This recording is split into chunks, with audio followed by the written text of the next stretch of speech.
I'm going to bring this meeting of the Lawndale City Council to order. I'm going to ask the city clerk to please conduct the roll call. Madam City Clerk. Okay, thank you. Mayor Pro Tem Kearney. Here. Councilmember Suarez. Here. Councilmember Hoffman-Gorman. Here. Councilmember Cuevas. Here. Mayor Pullen Miles. Here. All members are present. Thank you, Madam City Clerk. I'm going to ask Mr. Mayor Pro Tem Pat Kearney to lead us in the flag salute, and Pastor Max from the Restoration Life Church will lead us in a word of inspiration. Please stand, move your hat, gentlemen, thank you. Place your right hand over your heart and repeat along with me. I pledge allegiance to the flag of the United States of America and to the republic for which it stands, one nation, under God, indivisible, with liberty and justice for all. Please remain standing. Good evening, Council. Just on behalf of Restoration Life Church, if nobody's told you guys, thank you guys so much for all you do. Thank you for the sacrifices that you make, for your leadership through these trying times that we've been through as a city. We appreciate you and we love you. I want to share a scripture with you, James chapter 1, verse 2. Consider it pure joy, my brothers and sisters, whenever you face trials of many kinds, because you know that the testing of your faith produces perseverance. Let perseverance finish its work so that you may be mature and complete, not lacking in anything. Father, we thank you for this time and the opportunity to guide our city. Father, we thank you for these leaders. I pray that your wisdom and peace be upon them. I pray that you remove anxiety and fear from them. Let us be focused on your will, that we may lead our city and love our people. Thank you, Father. Amen. Amen. Thank you, Pastor Max.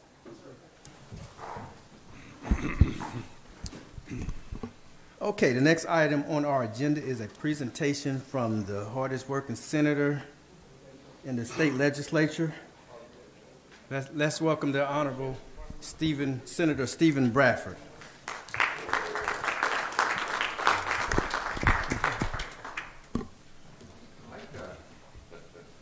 Good afternoon, good evening.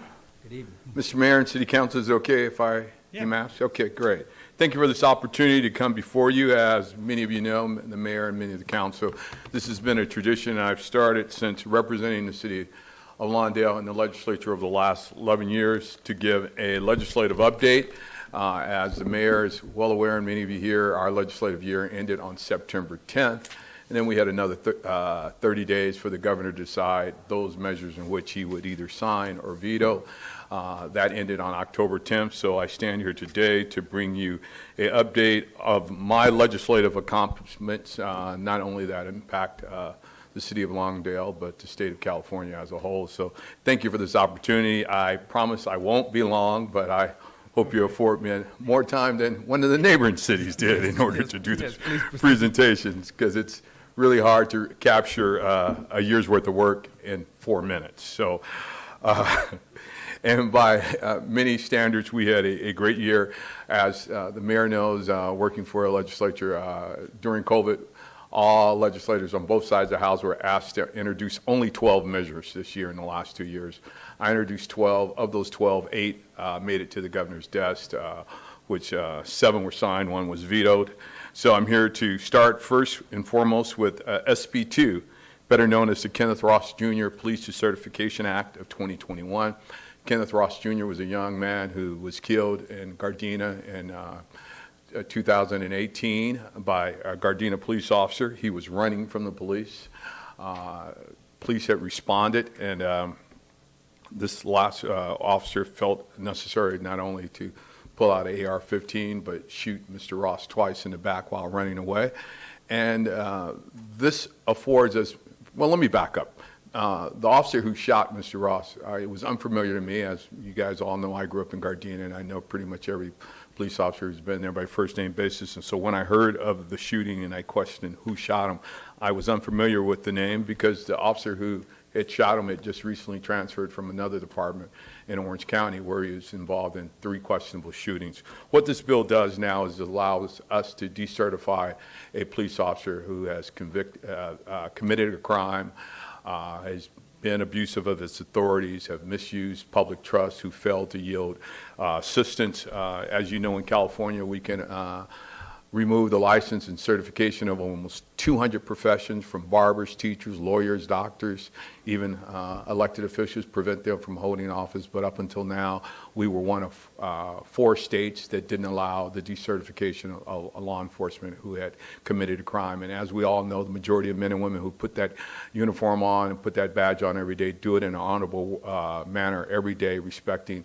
not only the public but the laws in which they're supposed to uphold. This now allows us to join the 46 other states in having a fair, transparent way with a citizen review panel, as well as post police officer standard and training, who has the final decision on whether that officer should lose decertification. And we also watered the bill down, so it's not even a straight decertification. You can also be suspended for a period of time. So it was a tough fight, but I appreciate all the folks who supported this measure, and I think it builds, as we stated, public trust and provides the level of confidence that we all need when we encounter men and women. We know it's a tough job. I have family members who are in law enforcement. I have dear friends who are in law enforcement, and I think they all agree. I just had a great meeting with our highway patrol, who truly understand the importance of this measure. So that was SB2, Kenneth Ross Jr. again, and the governor saw not only important enough to sign it, but he came to Gardena and he signed it at Raleigh Park, where Kenneth Ross lost his life.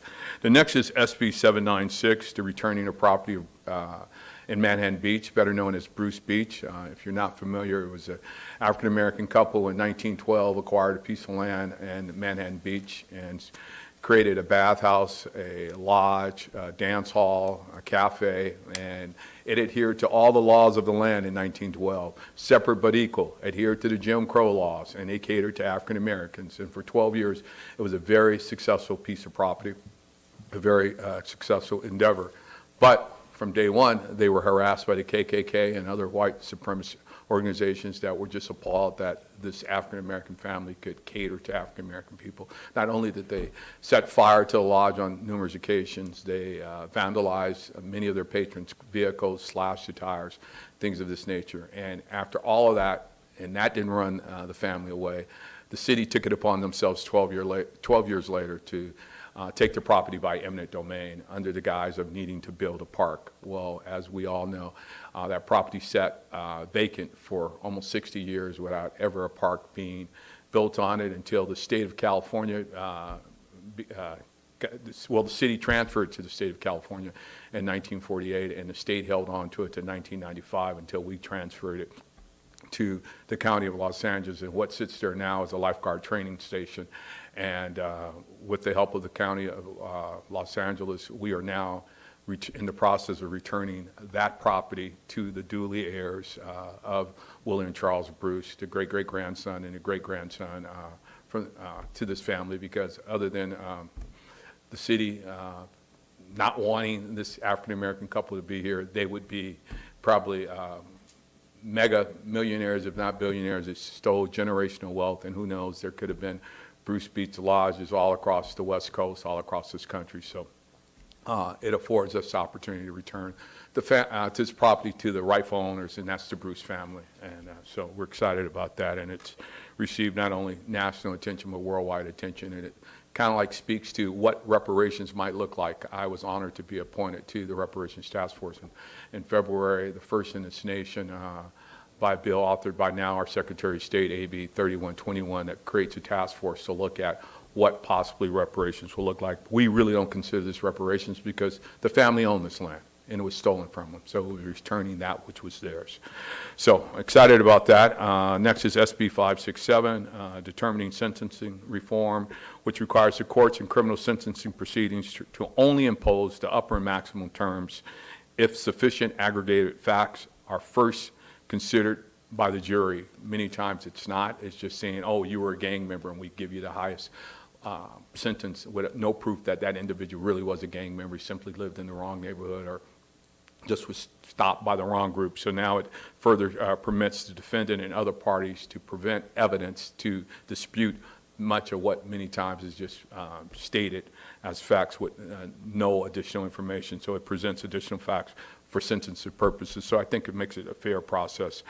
Next is SB 586, criminal administrative fees. It eliminates or reduces the assessment and collection of administrative fees imposed against people in criminal justice system. Fees to be eliminated include, but not limited to, cost of collection of restitution, installment payments, return checks, failure to appear, medical and dental cost recovery, certificate of rehabilitation, and sealing of records. Many times people don't know it costs you to have your records sealed, and many times if you've been convicted of a crime and you're unemployed, you very rarely have the money to pay a fine if you're excited, let alone these additional fees. So we felt it created just continued debt for individuals who are trying to clear the record and trying to clear their name. So the governor agreed, so we eliminated those fees. Next is SB 655, which is insurance diversity, which affords men and women and our disabled veterans the opportunity to contract with our insurance industry. We just ask that they provide an annual report of the diversity and amount of contracting and procurement that they're doing with women-owned, minority-owned, and disabled veterans. And I think it creates greater opportunity for growth and business growth, I should say, and economic growth throughout the city. Throughout the state. And next we have SB 694, utility workforce diversity, which requires our electric utility companies to include in their wildfire mitigation plans how to develop a more diverse and equitable workforce and to compete with grid modernization. You know what we're dealing with as it relates to wildfires and hardening. And many of these young folks who are people, I should say, who are doing it are with the LA Conservation Corps. Some are inmates under CDCR, and this bill just allows them to be considered for permanent hiring with the utility companies because they're doing this work already, and especially some of the men and women who are in our prison camps who put their lives on the line every day. So we say, hey, once they're free and out, let's look at hiring them and let them continue to help us with this wildfire mitigation. Last but not least is SB 26, which I call it Fair Play, the Play Act 2.0. 2 years ago, you know, I authored SB 206 with Nancy Skinner, which was the first in the nation to allow college athletes to monetize their name, image, and likeness. Our bill wasn't scheduled to go into effect and be implemented until 2023, but after we saw 18 other states following California's lead, and then last year the NC2A wanting to get in front of what we proposed and water it down, we introduced this measure. So our bill went into effect September upon the governor's signature. So now college athletes, many of whom are women, who now can monetize their name, image, and likeness. Many times you feel that simply because you have a scholarship, all your financial burdens are met in college, and that's the farthest thing from the truth. Many of our scholarship athletes go to bed hungry every night, and if they're from California and you go back east, many of them don't even have an overcoat to deal with inclement weather. So this affords them the same rights as any other scholarship student. Case in point, you could be a science major or a computer science major on scholarship, and you develop an app. You can monetize that app. You can be a scholarship student majoring in music and develop a song. You can monetize that. But if you're a scholarship athlete, you can't teach that sport in which you play. You can't sign autograph. You can't even pose for a picture for a fee. Now this allows you to do that. And as I stated, the majority of folks who will benefit are not the blue chippers. It's the women athletes where there's very little professional opportunity beyond college. Caitlin Ayashi is a prime example of the UCLA gymnast who scored those perfect 10s, and she had a book of poetry that she wanted to publish, and she couldn't do it while under scholarship. And she had all kind of social media following while she was in college. As soon as she graduated, nobody was interested in her book of poetry anymore. So forced them an opportunity to monetize while in school, just like anyone else.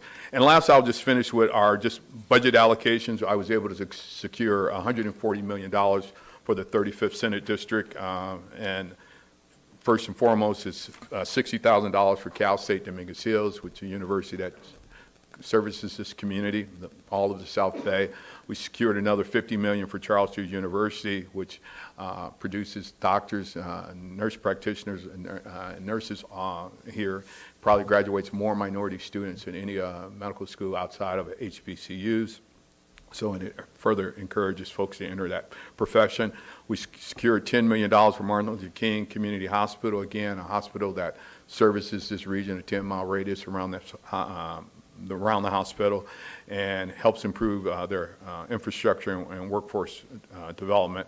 8.5 for Inglewood Market Street. We all know what's happening in the neighboring city with SoFi, with the new Clipper Arena, which will be open in 2024, and Market Street is that main corridor, and we're hoping to continue on with a transit rail also from the Green Line all the way down Prairie. So 8.5 for facade improvements, because we all know the Olympics is coming here in 2028, so it's going to help in that area.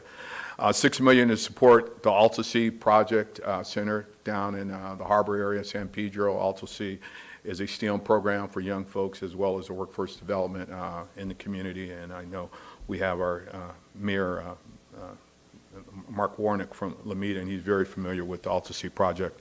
And then also $1.2 million for the Boys and Girls Club Harbors area restoration project, the Cheryl Green Center. She was a young lady who was killed by gang members about 7-8 years ago on our way home from Banning High School. So it's a community center now where young folks can gather and feel safe and play and learn.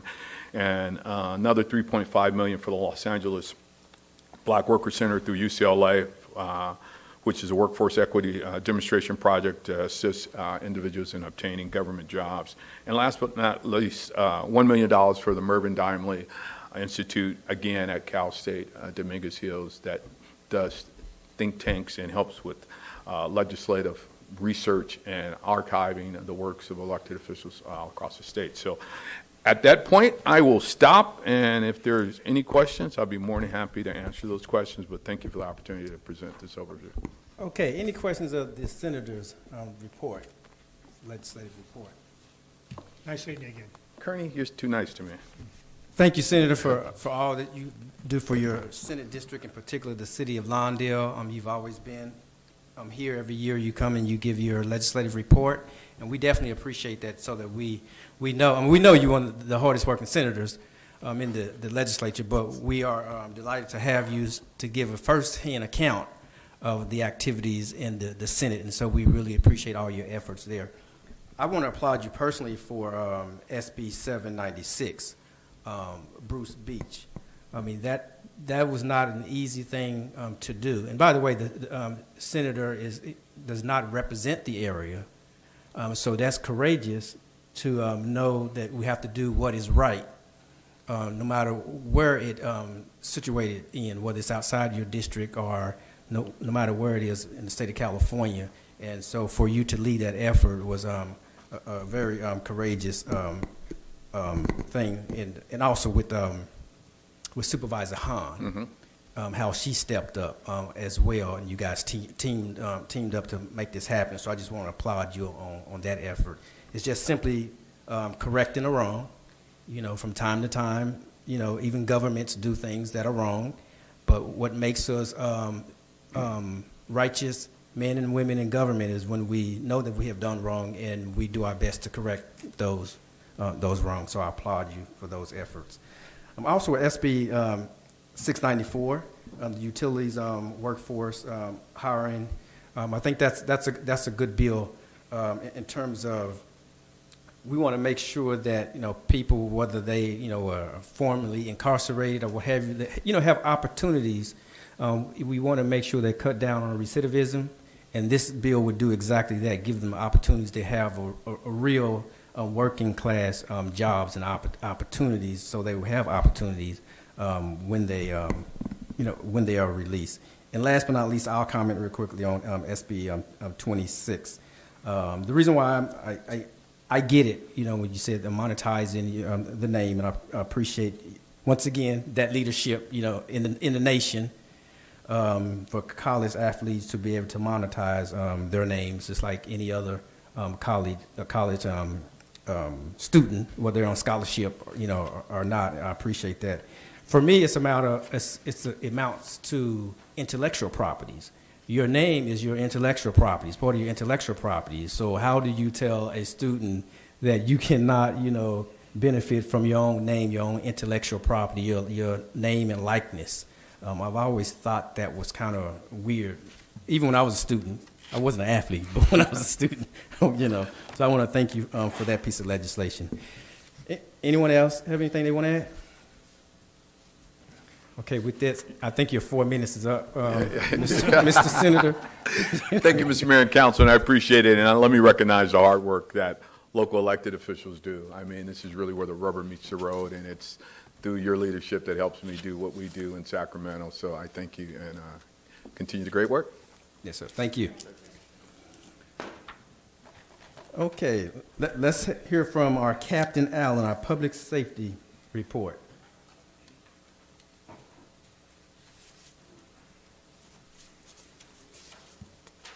You're not going to ask for equal time, are you? Right. You know I'm always quick, so no problem at all. Good evening, Mr. Mayor and members of City Council. I'm here tonight to present the Public Safety Report for October 18th through October 31st. I'm happy to say as we enter November, crime in the city continues to decline. Aggravated assaults are down 28%, robberies are down 29%, burglaries are down 9%, and grand theft auto is down 7%. Larceny thefts have continued to be the one area of increased crime. However, it has begun to trend down slightly. Speaking of thefts, on October 24th in the morning, Deputy Rivas responded to a report of a vehicle burglary on the 14,500 block of Buren Avenue, where a backpack was stolen, and a report of a petty theft of a surveillance camera on the 4,000 block of 145th Street, an area where a rash of vehicle burglaries were occurring. After reviewing the video of the stolen surveillance camera, go figure, the suspect stole a surveillance camera that was on, Deputy Rivas recognized the male suspect from numerous contacts in the past. Deputy Rivas located the suspect later that day at about 10 a.m. on Hawthorne Boulevard in possession of both victims' property. Both victims identified their personal property, which was released back to them. The suspect was arrested for burglary and for petty theft and booked at South Los Angeles Station.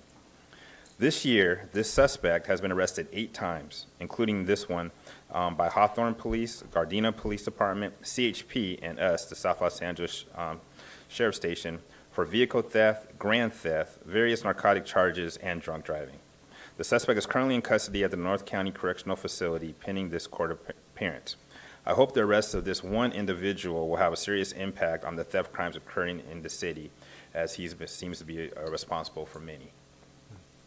Also, on October 25th at about 1 a.m., Deputy Dominguez saw an SUV traveling at a high rate of speed east on Rosecrans Avenue past Prairie Avenue. Deputy Dominguez conducted a traffic stop on the vehicle and its 6 occupants, several of whom were criminal street gang members. During the traffic stop, the driver admitted to possessing a firearm within the vehicle. After requesting backup, the 6 occupants were safely detained pending a firearm investigation. Deputy Dominguez found a rifle and 4 high-capacity magazines capable of containing more than 10 rounds each, which qualified as an assault weapon concealed within the vehicle. The driver was arrested for possession of assault weapon and was booked at South Los Angeles Station. This is a reminder that Lawndale deputies are consistently and actively looking for persons who may be looking to do harm to others within our city, with the goal of preventing our citizens from getting hurt or seriously injured by others. This concludes my report, and I'd be happy to entertain any questions you may have. Is there any questions of the captain's report? Yes, ma'am. It's not a question about your report, but it's a question about something, an incident that happened last week. I had in front of my house 8 Redondo Beach cars, but no Lawndale show. Are they allowed to come into? Yes. Yeah, I mean, just like we can go to other jurisdictions and investigate crimes, they can, I mean, unfortunately, some of the citizens here in Lawndale are probably committing crimes, and you said Redondo, excuse me. So yeah, this, oh yeah. We all had to stay in our jurisdiction. Not for investigating crimes. My deputies. They took 1 person. I'm sorry? They stopped a car, and they took one of the 2. Yeah, so they were probably investigating a crime, and they probably went to somebody's address and found who they were looking for, and yeah, so definitely you can. Thank you. You're welcome. Was that fast enough? No, I just have one question, not so fast. So I'm hearing there's some activity around here in City Hall, the City Hall area, the Civic Plaza area, some little criminal activity. Are you aware of any uptick in like petty What do crime in you- this area? in regards to petty crime or vandalism or what? Well, they didn't what per describe se? the nature of the crimes. I got an email from someone. Yeah, I'm not It familiar was in the offhand. City Hall I've been area. off actually the last week, and this is my first day back, but no, Lieutenant Leo didn't mention anything to me. One of my deputies are in the back. You guys need anything in regards to the Civic Center and any uptick in crimes in the area? No, Yeah. not that I'm aware of right now, but I'll definitely, I'll look into it and send the council Okay. an email. So And the I'll- city manager may be able to share more with you, not necessarily at this time, unless you have something at this time.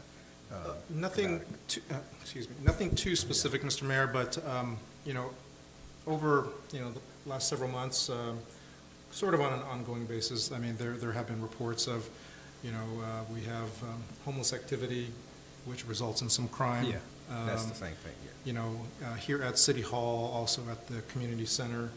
And there have been, other smaller incidents that have happened that we have spoken with the captain and Lieutenant Leo about.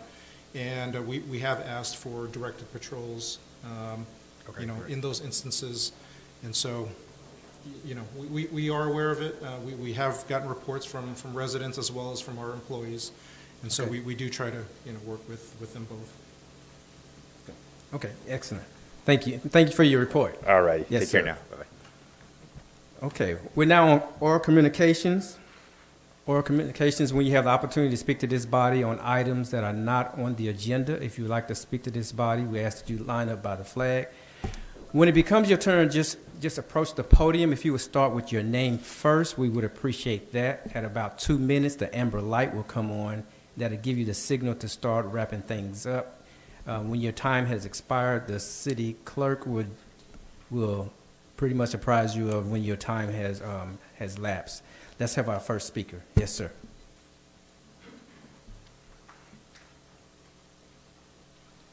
Gary Adams, Mansell Avenue. I was disappointed by the previous speaker's crime report. I was the victim of a crime either late last Friday evening or early Saturday morning. I called 911 on Saturday morning. A dispatcher, apparently by the name of, I will spell it because I can't pronounce it, Althmarano, took the original call and pretty much shined me on. And I don't appreciate that. And I ain't getting what I'm paying for with my taxes for police protection. The situation was that some so-and-so stole the concrete lid off of my meter box that is between the street curb and the sidewalk.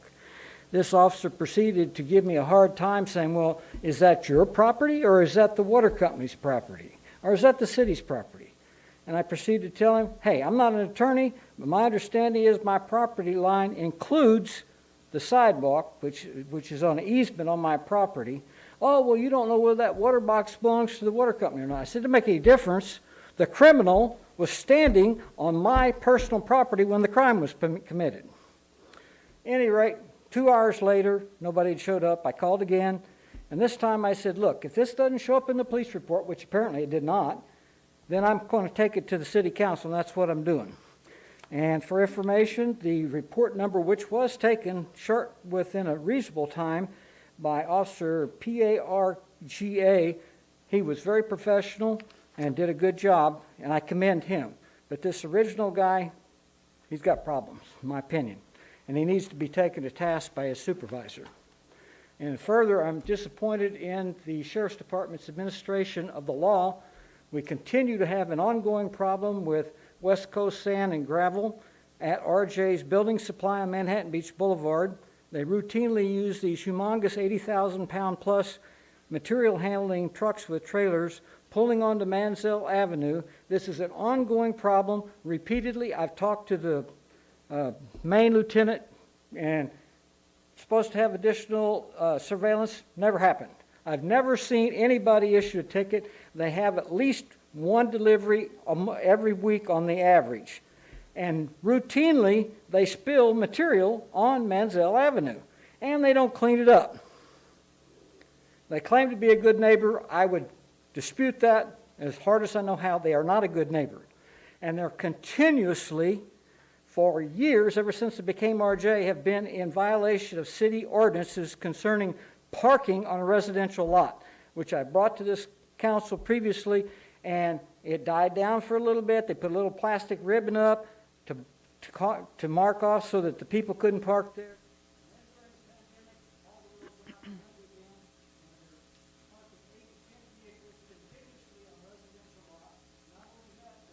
Time is expired. Sorry, sir, your time is expired.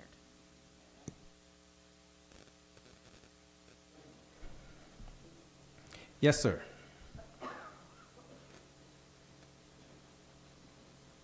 How you guys doing? Good Hi, night, how are you? everyone. Sorry, I had to bring my daughter.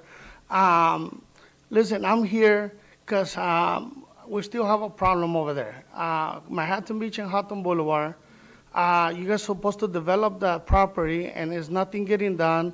And now I'm getting tickets on my property for a property that sat the same for 20 years. Now you guys want to harass me to get, to sell you guys my property, or what's going on? I'm upset. I left a message to the manager, never got back. I called you, Mr. Paul Miles, on your cell phone. We're friends. I called you. You never called me back. And I called him, and the response is just to get permits over nothing, because I got buses sitting over there. It's been sitting the same for 20 years. Why am I getting harassed? Because somebody wants to put apartment buildings on top and commercial on the bottom. They want to do somebody a favor. That's what I believe you guys are doing here. I think there's something crooked going on in the city, and I want you guys to do a full investigation of who's getting paid to harass these people that own businesses or own lots. I heard about the guy who came here two meetings ago, and you guys don't let him do something with their property. He needs to generate taxes for the city. Stop giving him a headache. Let him generate taxes. That property, I tried to develop it myself with you guys. You guys tried to make something work, and then you guys said that, the people I was working with, they were not in compliance. Why? Because now you guys want to give it to Ali, Awad, so he can do his apartment buildings? That's what I think, and I'm sorry to think like that, but that's what I see. I'm not a stupid guy, and I just want to tell you something, that my businesses always help the community. I was raised in this city. I'm always helping Lawndale High with doing fundraisers. You guys need people like us to be in your city to create taxes and create revenue. You guys need to help us. Don't help the millionaires. Help the people that want to make this city better. And look what's been. How many years is the city going to sit like that? I'm sorry that every time I got to come, I got to yell and stand up for my rights. I got to bring my daughter and bring her through this. She's supposed to be in her dance class. I got a 5-year-old kid. But if I don't come here and stand for my rights, it's not going to be, heard, So I need you guys to please give me a phone call tomorrow, whenever you guys have the time, to let me what's going on. I'm not going to pay these $1,000 tickets for nothing. If you guys want to take it to court and waste people's tax money, which is going to include my tax money, I don't like to do that to the city. I love this city, I've been loving it, but I don't love the things how you guys have been creating these things in the last, past 5 years.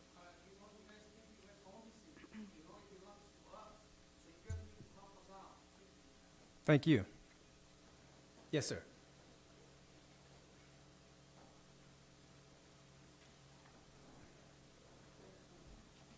Hello, good evening, everyone. My name is Noah.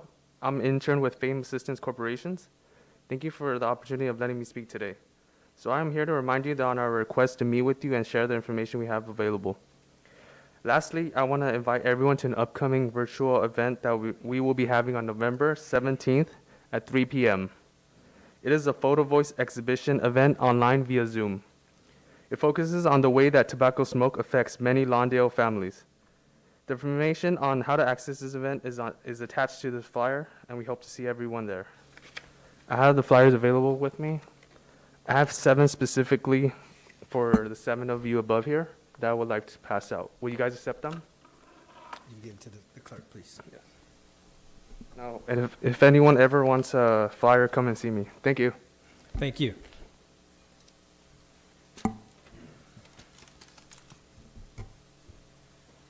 Yes, sir.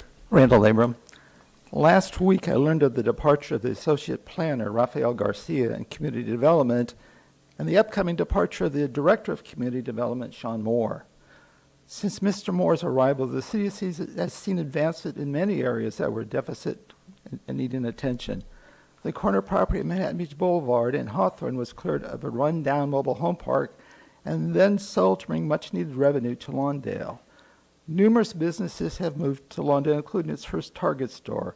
It was Mr. Moore's involvement with the Redondo Beach Galleria project that ensured Lawndale received financial consideration for the impact the project would have on the city. Numerous housing projects have been built or started during the last few years.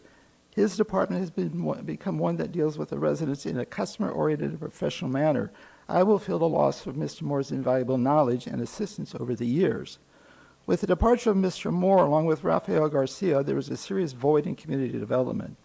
The department is in the midst of revising the city's general plan, along with resolving numerous code cases and plan checks. The city must realize that with limited staff, there could be a serious backlog.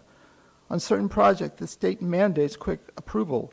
What is the city's plan to provide qualified staff and assistance as soon as possible? With Marla Pendleton and now Sean Moore, two key director positions have now departed the city within the past 6 months. The finance director and the community service director are not positions the city can afford to lose, and one has to ask why this is occurring now. Until this happened, the city of Lawndale had the best management team I have observed in my 24 years of residency and home ownership. It is city employees hired for their expertise that fulfill all the goals that the mayor and council propose. With many government positions open in the area, there is a brain drain with employees obtaining jobs elsewhere where they are valued for their knowledge and expertise. Unfortunately, these director positions could take Lawndale years to fill. Will the city now be run by interim directors who do not have the historical knowledge or long-term commitment that the individuals we are losing have brought to the city? There is a labor shortage across the nation because employees are no longer accepting intolerable work conditions. Any job has a learning curve, and we should not be trading experienced employees with individuals who come in and reset the progress we have achieved.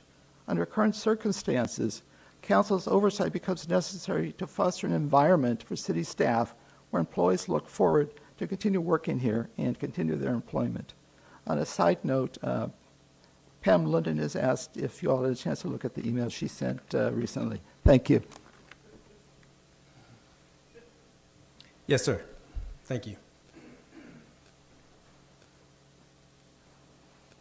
Thank you for allowing me here today. My name's Antonio Andrade. I've been a Lawndale resident since 1992, first time being here, and I thought that it was pretty important to be here and speak to all of you today. Saturday morning, I was in the shower. I came out of my shower in my towel because my wife was getting a ticket. She was doing a car shuffle with our cars in our driveway. This officer or city employee, I don't have my glasses, 1560. It's not the first time that I've had a run-in with him. His attitude needs to be checked by the city. He needs to be retrained. He shouldn't be an officer out there. When someone that lives in the city and has to do a car shuffle, we know that the city has a parking issue. And we try to keep our cars in the driveway. Every once in a while, we have to pull out to the street to be able to move a car into our driveway. You know, if he approached and said, ma'am, is everything okay? Can I help you with anything? Or you know what, ma'am, let me park behind you. Let me put my hazards while you do your car shuffle. But no, he was parked, talking to my wife today, he was parked 2 houses down from us on the south side. He was heading north on Eastwood. My wife was parked across the street going south. He was over 200 feet. And that's when he started issuing the ticket after talking to my wife. He issued the ticket across from where he was at. Then he started seeing what she was doing. And my wife said, that motherfucker knew what I was doing. Excuse my language. He said he sat there and watched me do the car shuffle and then has the audacity to, as soon as I move my black Toyota into the neighbor's driveway to go and put in the car keys away so that I can leave with my girlfriend, he has the audacity to pull up and walk out of his car and hand the ticket in the back of the windshield of my truck. He goes, I don't even want to say the bad words that she used. It ruined her day, it ruined my day, and I'm just here to say, you know what? If you're going to be a police officer, if you're going to be a security officer, have a better approach. You know what? We all have to pull in front of our house sometimes just to drop off the groceries, just so, we can go find a parking spot somewhere else. Ask, can I help you with anything? Throw on your hazard lights. Protect the citizens of Lawndale. Stop giving them tickets. There's better ways of generating money for the city of Lawndale. Look at all the cables, all the pole cables. Get them to pay money into the city of Lawndale. Our city looks like, I don't even want to say it, it could be a lot more beautiful without all those cables. Time is expired, sir.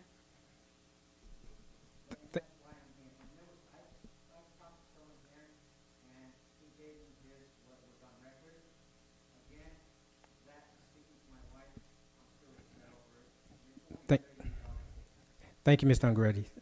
Thank you. Thank you for supporting Local 56, San Pedro, LWU. Thank you. Shout out. Anyone else? Okay, I want to thank everyone who spoke. Let's bring it back to the diocese for comments, if any, from the council. Let's start with Councilwoman Bernadette Flores. First of all, I'd like to thank everybody that came out tonight.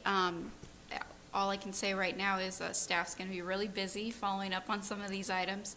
I'll pull a few to talk about, and then I'll pass it along for the rest of my colleagues to comment on. I did want to see, it does sound like if Mr. Adams, if you can maybe touch base with our sheriff's department. I don't know if you've had a chance to speak to the captain. You could perhaps... Okay, well, hopefully we can get him. I see some sheriffs, and they can maybe talk to you a little bit about that incident. And then if we could follow up with our Westwood building, have communication with them regarding the trucks. RJ's, sorry, by that area. If we could talk to them about, not doing that, getting back on track with pre-pandemic protocol, that way we can clean up the streets. And then I do think it's important for us to hear an update regarding the empty lot on Manhattan Beach and Hawthorne. That has been in progress for quite some time. I think it is helpful to understand, residents to understand what's exactly going on with that. And then with that, I'll pass it along for the rest of my colleagues to speak on, but I do want to thank everybody that came out tonight. Thank you. Councilwoman Cuevas. Thank you, everybody, for coming out and speaking. Bernadette touched a few points that I was going to request, the same as the Manhattan and Hawthorne Boulevard update on that, for staff to speak to the RJ building area. And we could tell Pam London that I did get her email, please. That's all. Councilwoman Hoffman-Gorman. And I even read it. Thank you, everybody, for speaking. I think Bernadette did cover quite a bit of things.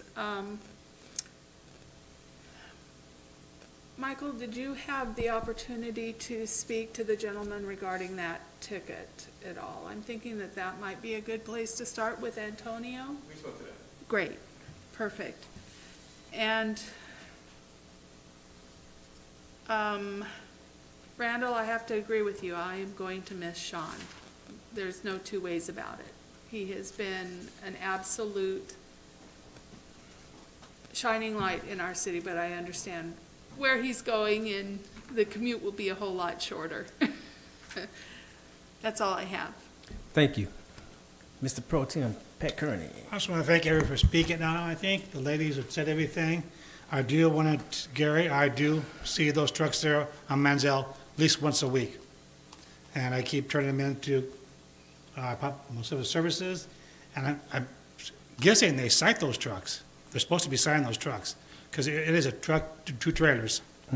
And I think maybe Sean can give us an update on the Hawthorne and Manhattan Beach property. Yeah. So the developer filed the application. They haven't resubmitted their application for a mixed-use project. They wanted more density, and they wanted to do commercial with some units on the top. The property's not zoned for that. It's zoned for retail commercial only. As of now, we have not received any resubmittal. We've contacted the applicant several times. His partners are not available at this time. There's been some traveling. Mr. Watt has been out of the country, back and forth to Lebanon, I believe. The issues going on there, and he's concentrating. He's mentioned to staff that he's concentrating on the 41 units to finish that off, and the 7 units that are off Gavella right next to the project, and then him and his partners will concentrate back on the corner property. And with that, I'll turn it over to you, Rob. That's it. Okay, thank you. I want to thank everyone who came out and spoke tonight as well. Yes, on the RJ Construction Company material, yeah, I do see those trucks out there occasionally as well, and so I hope that we'll go and crack down on that, because sometimes simply giving them a ticket could be viewed as the cost of doing business. And so we want to make sure that that's not just simply doing business by receiving a ticket and just absorbing it as a business cost. We want to make sure those vehicles are not on the street. Felix, I don't know if you're still here. I think, yeah, I got my glasses on. If you text me and put your name on the text, I'll know it's you. Generally, for some reason, I've had 2 or 3 new phones since the last time I've seen you. And so I don't answer phone calls that I don't recognize, and so that probably was the issue. But definitely send me a text and put your name on it. I definitely will call you back. I've never had a problem. I'm speaking with you, so I definitely would do that. Rando spoke about the Sean's departure, and we definitely will miss Mr. Moore, our premier community development director, and we're definitely going to miss him, and he's going to be hard to replace. But it's one of those things that when you have talent and that talent shines, people come calling, and there's opportunities. That's always a good thing. It's always bad for those who you're leaving to try to get someone to stand in your shoes, but it's always a good thing to have opportunities. So I welcome those opportunities. I'm happy for Sean for having those opportunities and for all the good work that he did in the time that he was in our community development department. Business will go on. There's a lot of talent out there that we'll be looking forward to recruit. There's a lot of people that's in positions that they're looking to move up, themselves. So I don't see that there's going to be a problem keeping the community development staff and department on task and working smoothly. But thank you for bringing it up, Mr. Randalls. Antonio spoke about the tickets. Andrade, I think that was his last name. The police officer, or in this case, code enforcement officers. And this goes back to the issues that we've heard from time to time where for me, it's not a matter of whether or not a person deserved a ticket or not, because I'm not in a position to adjudicate those issues. But I am in a position to say that we have to be mindful of having excellent customer service. I mean, I've received tickets from police officers, code enforcement, not necessarily in this city, but, and I've received excellent, in some cases, excellent, customer service to where you kind of can't argue with it, right? Like, okay, yeah, I wasn't supposed to back out into the 4-lane intersection, like that or what have you. But it's the approach that the officer take, which makes all the difference. And so when someone is violating the rules and the officers determine that they should get a ticket, of course, sometimes it's at the discretion of the officers. But what is not discretionary is the attitude and the professionalism. That is not up for debate. That is not that is not something that we can have discretion. We expect all of our officers to provide the best customer service. And I spoke to the city manager about this, not this particular issue, but another issue. And we said, well, we expect service with a smile. Not being facetious, but, you know, good customer service. And not necessarily people have their personal feelings involved in the execution of their duties. And hopefully that's not, I'm not saying that's the case here because I wasn't a party to it. But I just wanted to remind everyone that it's all about serving the public and serving them with good service and a smile if you can, at least properly and respectfully. And with that, I think that's all I have. And with Robert, that, can I yes, piggyback on what you yes, just sir. said? Okay, I understand, you know, Mr. Antonio's dilemma, but I sit in front of my kitchen window and watch some of my code enforcement, parking enforcement individuals get berated by some of those parents over there, called every name under the sun, get in his face, ready to tap him in the chest, and the individual walks back into his car, gets in, and calls either Mike or the sheriff's. Twice. I saw another man the same day, 2 times, get in his car and trying to break the window of the vehicle. So it goes both ways. I understand that, okay? Yes, I definitely acknowledge it's definitely But going I've seen people both that ways, yes. double park, like they said, I'm not saying he did. Our parking enforcement goes in and talks to him, tell me, you know, you cannot double park. Well, I'm just waiting for Mark to come out of the house. Right in front of them is their driveway. Why do they pull in the driveway? They get all irate and start yelling at these individuals. These people have, I've never seen any of our parking enforcement or even code say a bad word to an individual. So it goes both ways. I mean, I felt sorry for this man, he got a ticket, but, you know, to be perfectly honest, I think he probably deserved it. I'm getting tired of our parking enforcement and code enforcement getting picked on all the time when they're doing their jobs, and I've seen at least 4 occasions of 2 different parking enforcement officers getting berated by individuals. And I even told them, you need me to come down to verify what's happening. I will, 'cause I have a video from my window. So, you know, it goes both sides of the street, play both sides of the street. And as far as Mr. Moore leaving, there's other underlying circumstances why he's leaving, and I think we all know it. There's nobody going to replace Sean, his knowledge, nobody. There's nobody that can replace Marta's knowledge.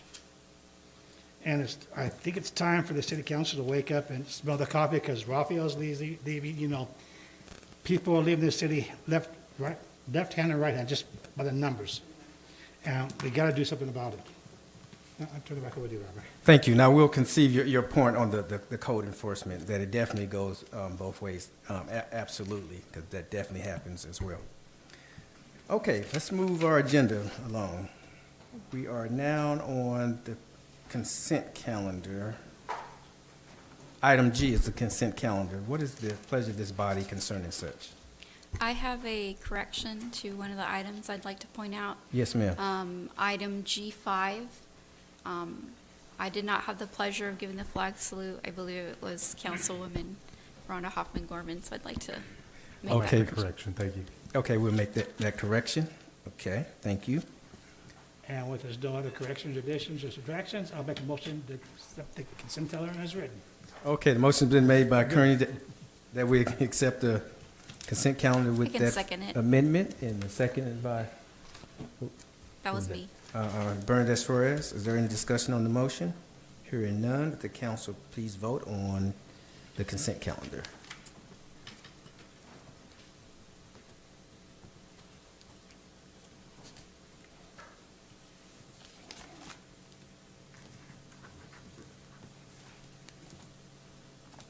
I just wanted to see if you're awake. For the consent calendar, the motion passes unanimously. Thank you, madam. Next item on our agenda is item number 6, which is a public hearing. Okay. Our next item is the continued public hearing on the appeals of the Planning Commission's decision to deny the proposed Express Car Wash located at 15413 through 15425 Hawthorne Boulevard. We will first proceed with the city staff. We'll make a brief presentation. Then the applicant can also make a brief presentation as well. I emphasize brief because this is a continuation of the hearing 2 weeks ago. And so we will proceed in that manner. So let's have the staff report. Thank you, Mr. Mayor, council, members of the audience. This will definitely be brief. We already belabored the issue, I think, a couple weeks ago on October 4th. As mentioned, this item came before you. It's a continued item. Staff met with the city manager's office, community development, and the city attorney's office. We went over the issues and came back with this revised staff report. And I'll just sum it up pretty quickly. The item on the agenda actually has it pretty clear. But staffs, we looked at the range of alternatives for this project, and what we're giving the council, buffet, if you will, of choices. And so one of the first choices, and I'll just read off the agenda item, is that the council directs staff to return this item with a resolution approving the project as is, as that was presented by the Planning Commission. That was denied, but you can, direct staff to approve it as is. Or B, direct staff to return with a resolution denying the project. Basically denying the project based on the information that we presented to the council regarding the RENA numbers, the housing element, as well as economic issues that we brought up that's outlined in the staff report. Or finally, direct staff and the appellant to perform the needed studies and negotiations and bring a resolution with an approval with conditions back for adoption. So that would include an economic impact analysis, a third-party review of the noise study, as well as a real traffic study, because what was performed was a queuing study on site, not a real traffic study. So this concludes staff's report. We did work with the city attorney's office, city managers. Thank you for the help on the resolution. And we don't have a resolution, excuse me. With the preparation of the staff report, and this concludes my report. Thank you. Okay, thank you for that report. Let's hear from the applicant. If the applicant would like to make a presentation, you can do so at this time.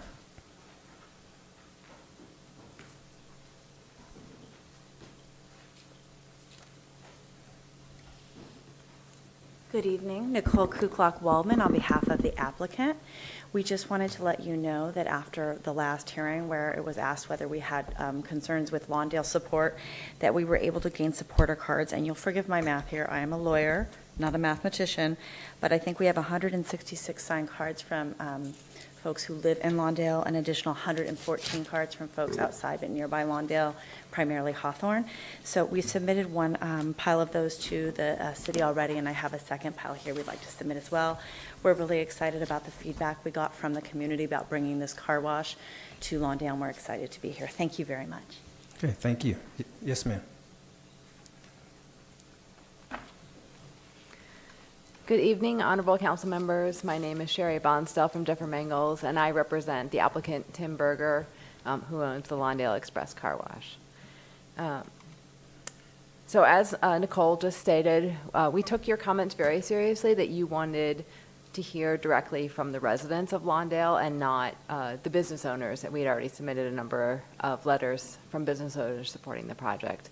And so we hired a team to go out and speak directly to the neighbors to get their direct response, and we provided those cards for you. Most of them signed them, some of them added additional comments as well.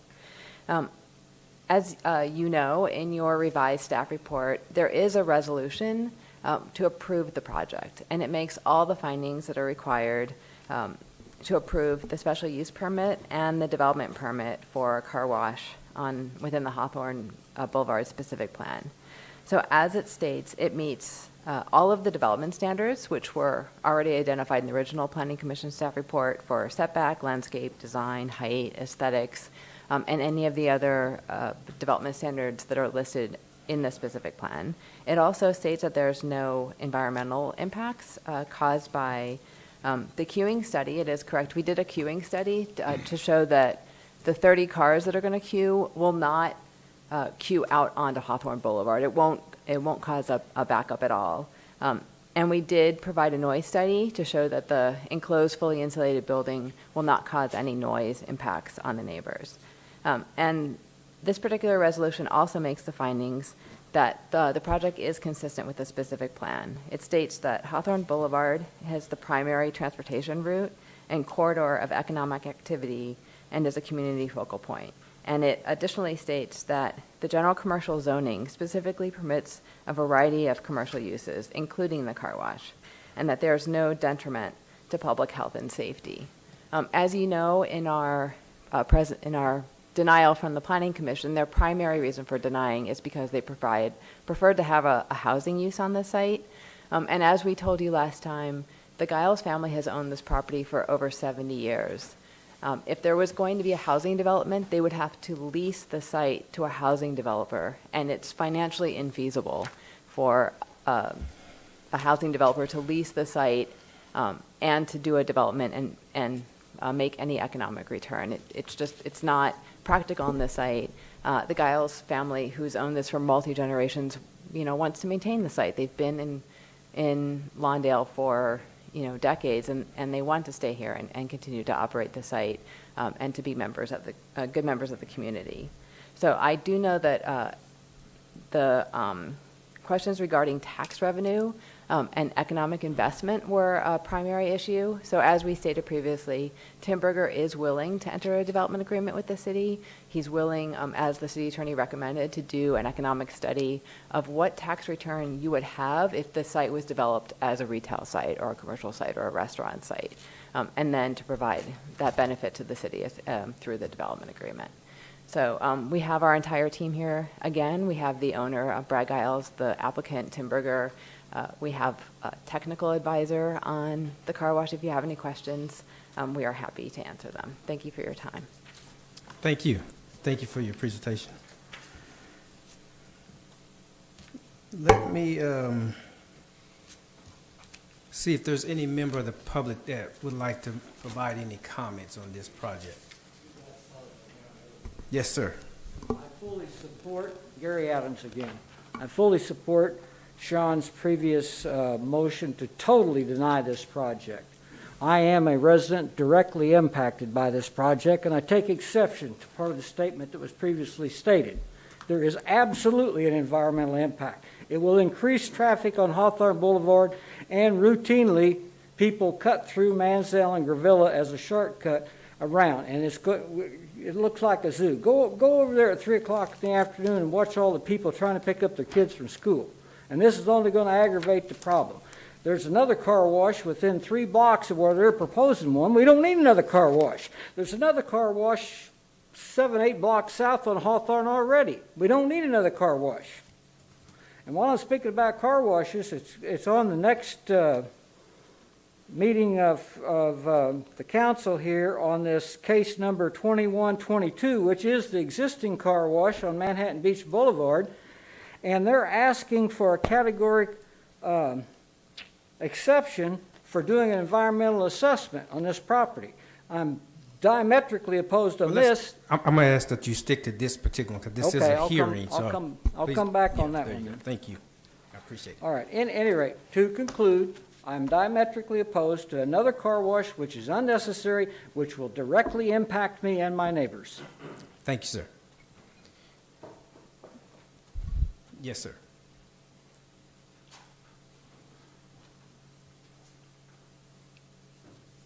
As I stated at the Randall Abram, as I stated at the last meeting, I opposed to it along with Mr. Adams. One thing that, and this will be, I think, the 7th car wash in Lawndale. One thing that's never come up is, I've got a car wash down the street from me that's $6. I got a coin-operated one that's for $3 or $4. I have no idea what they're going to be charging Lawndale residents for their fees for this car wash. That's never even come up. Anyway, I'd like to reiterate my opposition. I agree with the city's position to deny this project. Thank you. Thank you, sir. Anyone else? Okay, with that, we'll close the public comment on this item.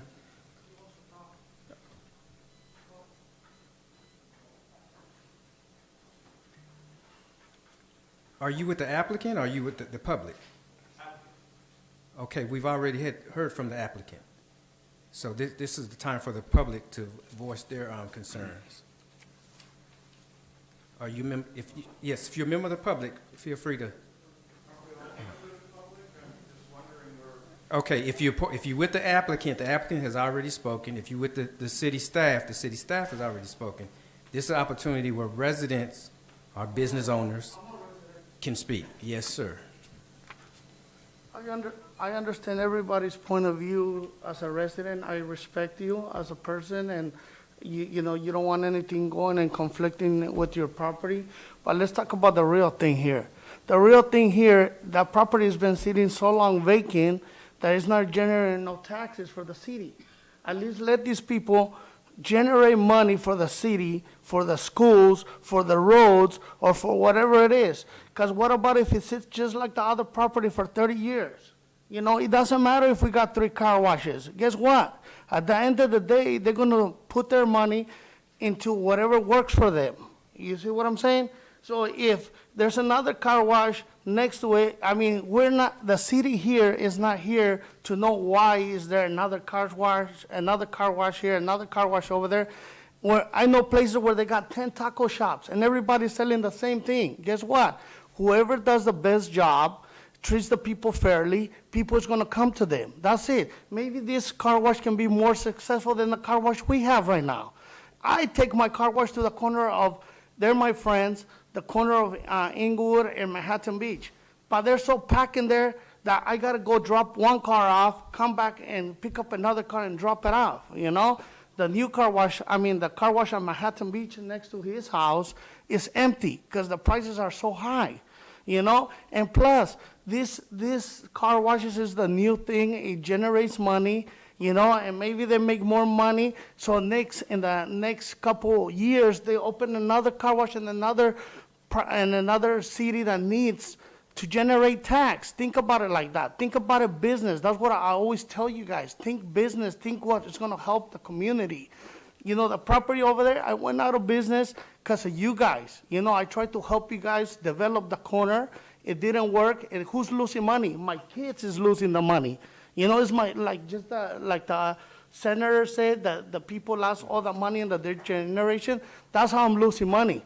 You know, and I'm here, like I own restaurants right here in Lawndale, and I help the community. Point of you order. guys don't know about that. You should stay on track. You're getting back to your property again. No. I'm making. No, we're good. We got your point. You know, I'm not trying to talk about me. I'm trying to talk about what's in general. You know, so I appreciate it. I'm just trying to bring out my point. I want to respect the man right here. I want to respect their views, but you guys got to think about, you know, for the people that own these properties, you got to think for them. They're paying taxes. Are you guys giving them a break on property tax because they're not generating the money? No. They still got to pay, or else they're going to lose their property. You guys got to think for us. You know, it's not just, you know, what do you guys think? You guys work for the people. We put you guys in there. We'll help you guys get in there to make the right decisions. Thank you. Thank you, Felix. Thank you, sir.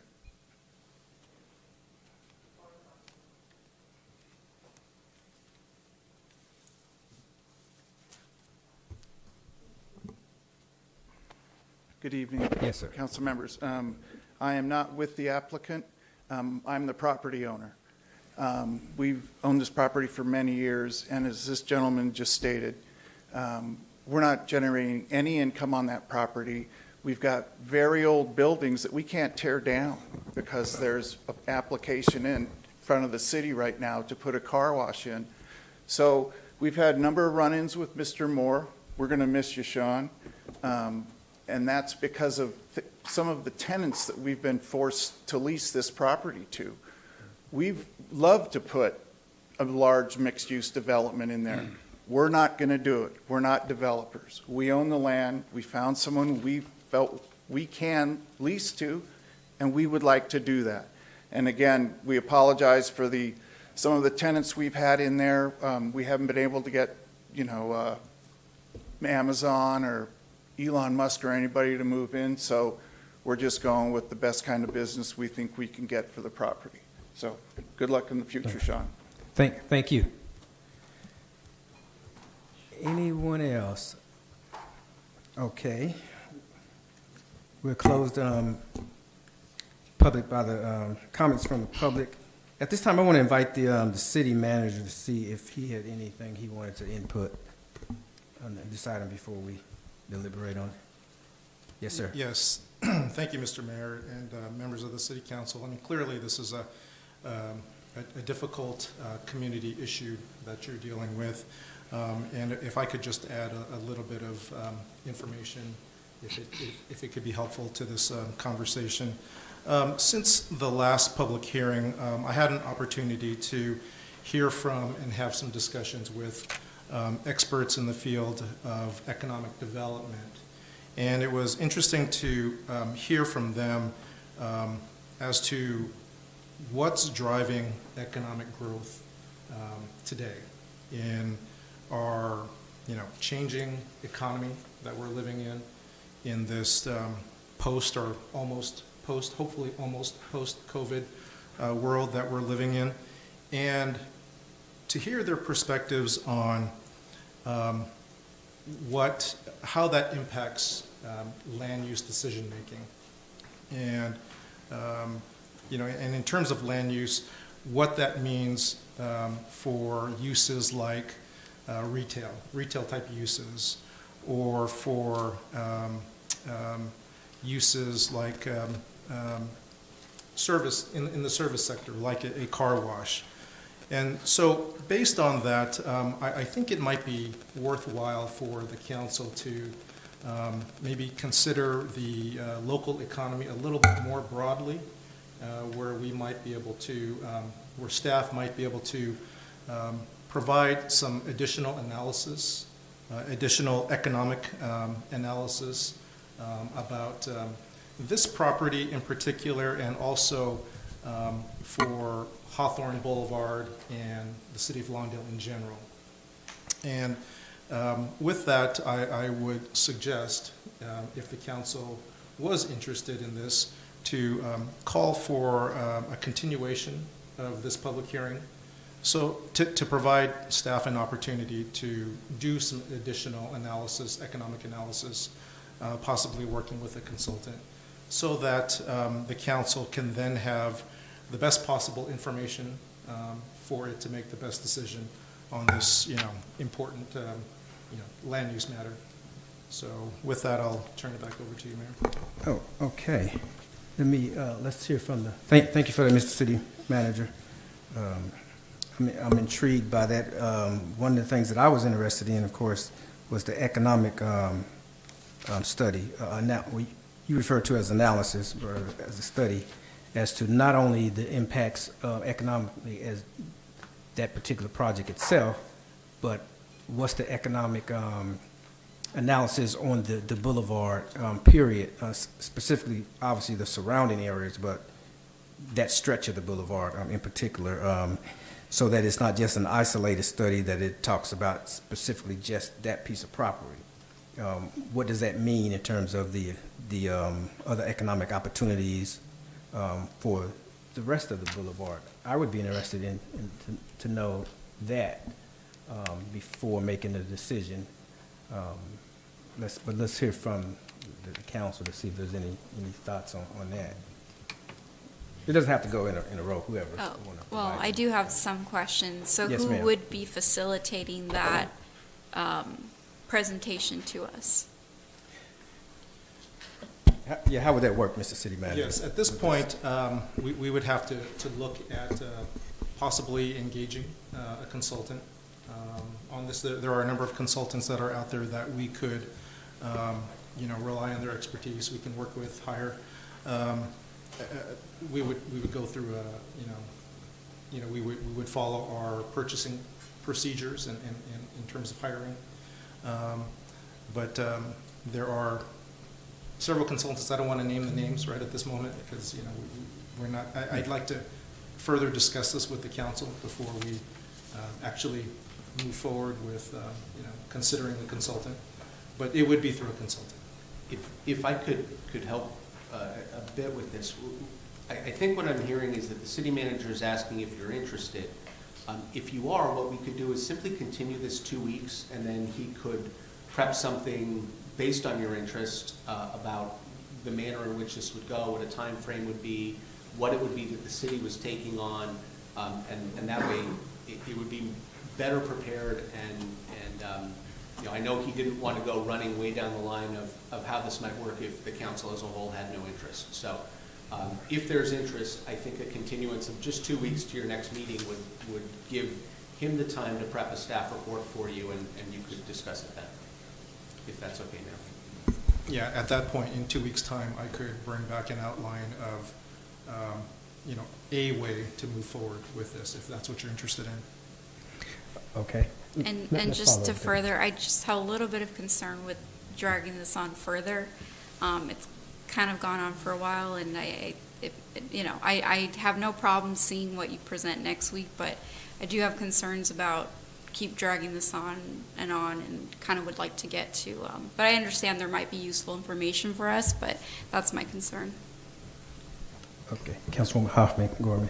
I would be interested in tabling it, and my reason is because I'm challenged by the question that has come up by many residents to me is, what is the long-term vision of Hawthorne Boulevard? And I'm not talking a year from now, 5 years from now, but whatever we put here is going to be here the next 40, 50, 60 years from now.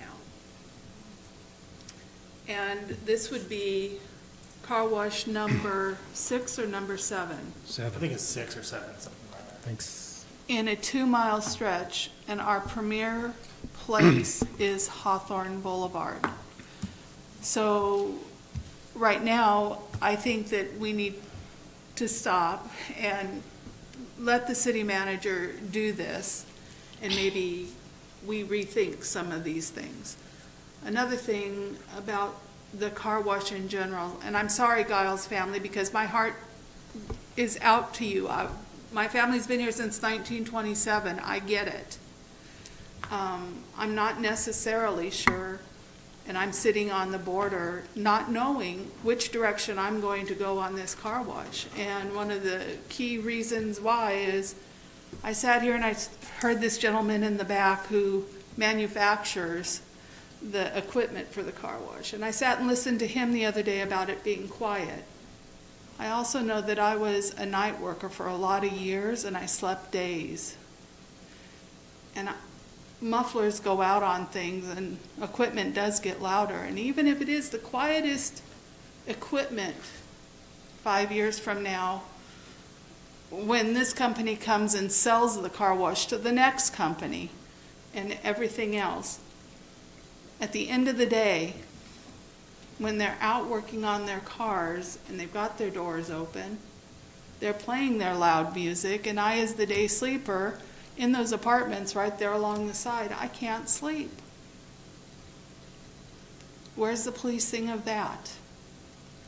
Again, as Mr. Adams said, they're 3 blocks apart. If I'm going to go down the boulevard and look for a car wash, and that line's too long, I'm going to snake through the neighborhood and go straight over to the other car wash. I've got concerns about this. I'd like to stop, and I would like the opportunity to talk about, is this the best thing for the boulevard? Thank you. Yes, ma'am. Councilwoman Cuevas. I'm not opposing on the economic impact, but at the same time, I don't want to keep dragging this case longer. It's been 2 years now. We need to make a decision as soon as we can. But I don't want to drag the economic impact either 3-4 months. We need to make a decision. It's not fair to the property owners. It's not fair to the car wash owner. So we, as they're looking at us to make a decision, and we need to, whether we accept it or not, make a decision soon. Absolutely. Thank you. You go next. Yeah, I was just gonna add that. I mean, I appreciate that we don't want to stretch this out, and that you've mentioned that it's been 2 years.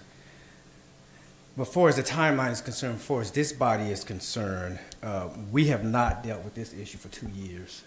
We've only dealt with this particular issue for the last month or so.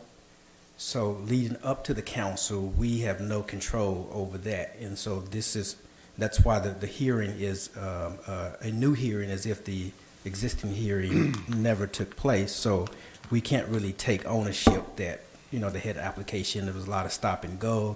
I know that the staff was looking for different reports and things of that nature from them, et cetera. Some of those things, it takes a while before they even get to the diocese. A lot of these projects could easily take a year before they even get to this body or another body. So we can't really take ownership that it's dragging along. But at the same time, we can't rush a project. I think Councilwoman Hoffman-Gorman really hit it on the head, that we have to make sure that whatever goes on the boulevard, whether it's this project or what have you, we do have a Hawthorne Boulevard specific plan. And we have to make sure that it's conducive to that plan and to that vision, and not just simply look at it in a silo. That's why you have a plan, so that you're not necessarily just adopting parcels of projects piecemeal. And then 20 years later, you look at it and say, what happened? Why is that this way and that's that way? There's no uniformity. There's no plan. That's why you have the plan as your guiding principles or what have you. I think it would be advantageous for this body to look at the economic analysis to see what are the benefits, what are the detriments, what are the positives as well as the negatives financially, economically on this. We can't let that escape us. That's why we have in our general plan an economic development element. A lot of cities fail to have an economic development element in their general plan or what have you, and we do, and we have to give it its due to make sure that we're doing our due diligence on that front. Now, who knows what the economic study is going to reveal? It could be all peaches and creams. The land of milk and honey. It could be all good. It also could be a nightmare. We have no idea. What it's going to look like in terms of economically for the boulevard until we do an analysis, until we do a study.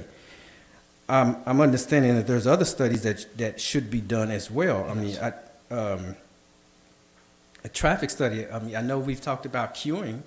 There was a queuing study, and it's some would argue that there won't be any queuing on the streets, while others say, well, perhaps there may be some queuing on the streets, but that's still not the same as a traffic study.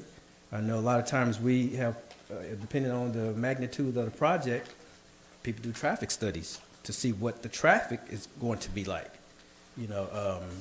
on Hawthorne Boulevard or where have you. I haven't seen a traffic study here, so I have absolutely no idea the traffic impacts. But I'm mostly interested in the economic impacts, but the traffic study would be something that would be interesting as well. I don't know if it wasn't required to have a traffic study, or we negotiated that out, or why there was not a traffic study. It just seemed like to me that's kind of just a regular course of business. I mean, we've had projects that's smaller than this project that had traffic studies, so you would know what the traffic impacts will be and if you need to mitigate those impacts. So I'm just curious as to why there's no traffic studies. I'm not decided on this issue. Because I don't have all the information that I need. And I think it would behoove this body to take a look at that economic development analysis as well as some type of traffic study. I don't know if it has to be a full-blown traffic study or just an analysis or a quick and dirty look at it, a report or something to get an idea of what does that mean when you have this type of, because that's a big parcel, when you have this type of project. What does that do for the traffic on Hawthorne Boulevard, which is already getting, kind of a busy boulevard.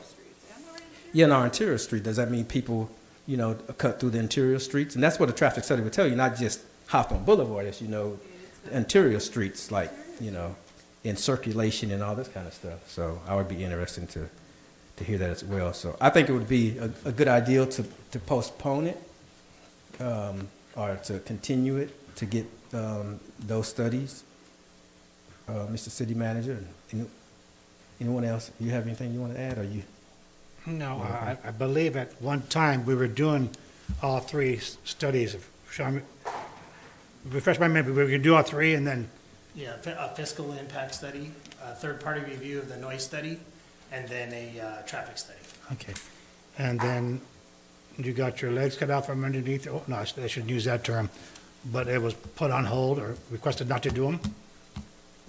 That's correct. Okay. My question So- also is, Yes, ma'am. with that great big 41 unit that's going right around the corner from this, that's also impacting Hawthorne Boulevard. That's also impacting that quadrant. So we have that great big thing going on over there, and then on top of it, possibly, like I said, the cut through, and we have Jane Addams sitting there that is impacted that quadrant as well. That's correct, and we also did CEQA on that project. Yes.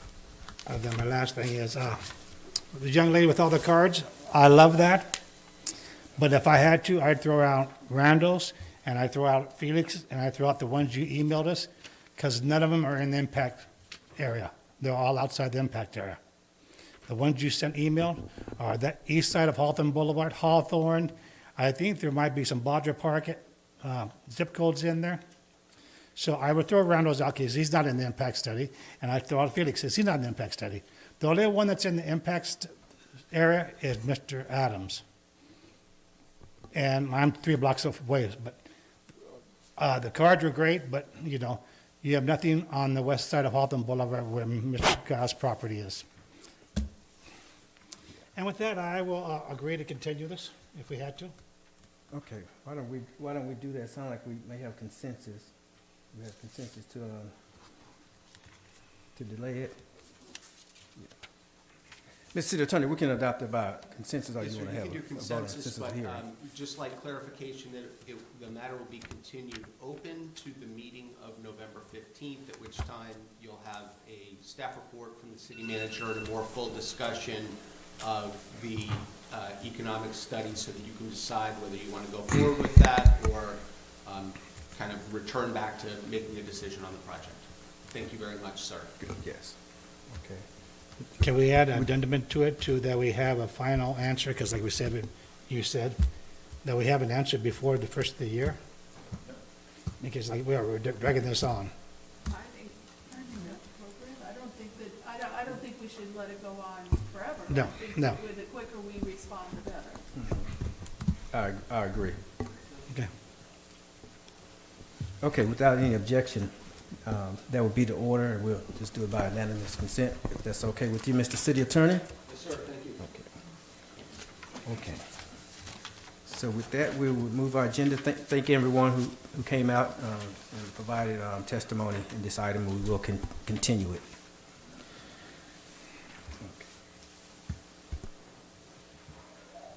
Okay.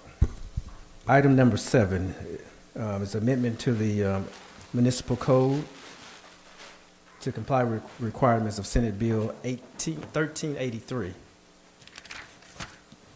Let's have the staff report. Good evening, Honorable Mayor and members of the council. This evening, staff would like to provide information on amendments in addition to the municipal code due to the Senate Bill 1383 requirements.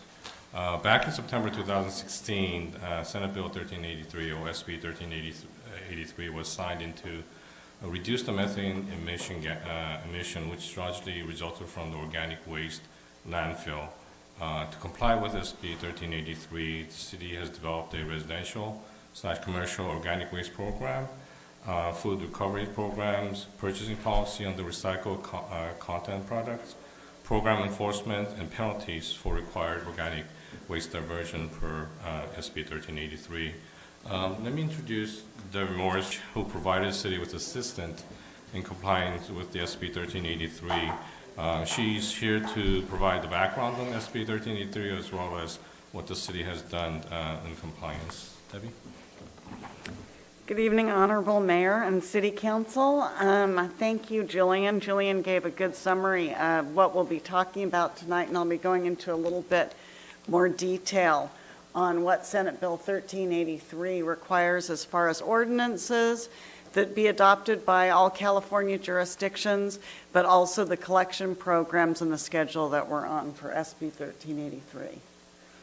I think this is the first time I've been able to make this work. So now I feel after, how many years I'm making big strides here tonight.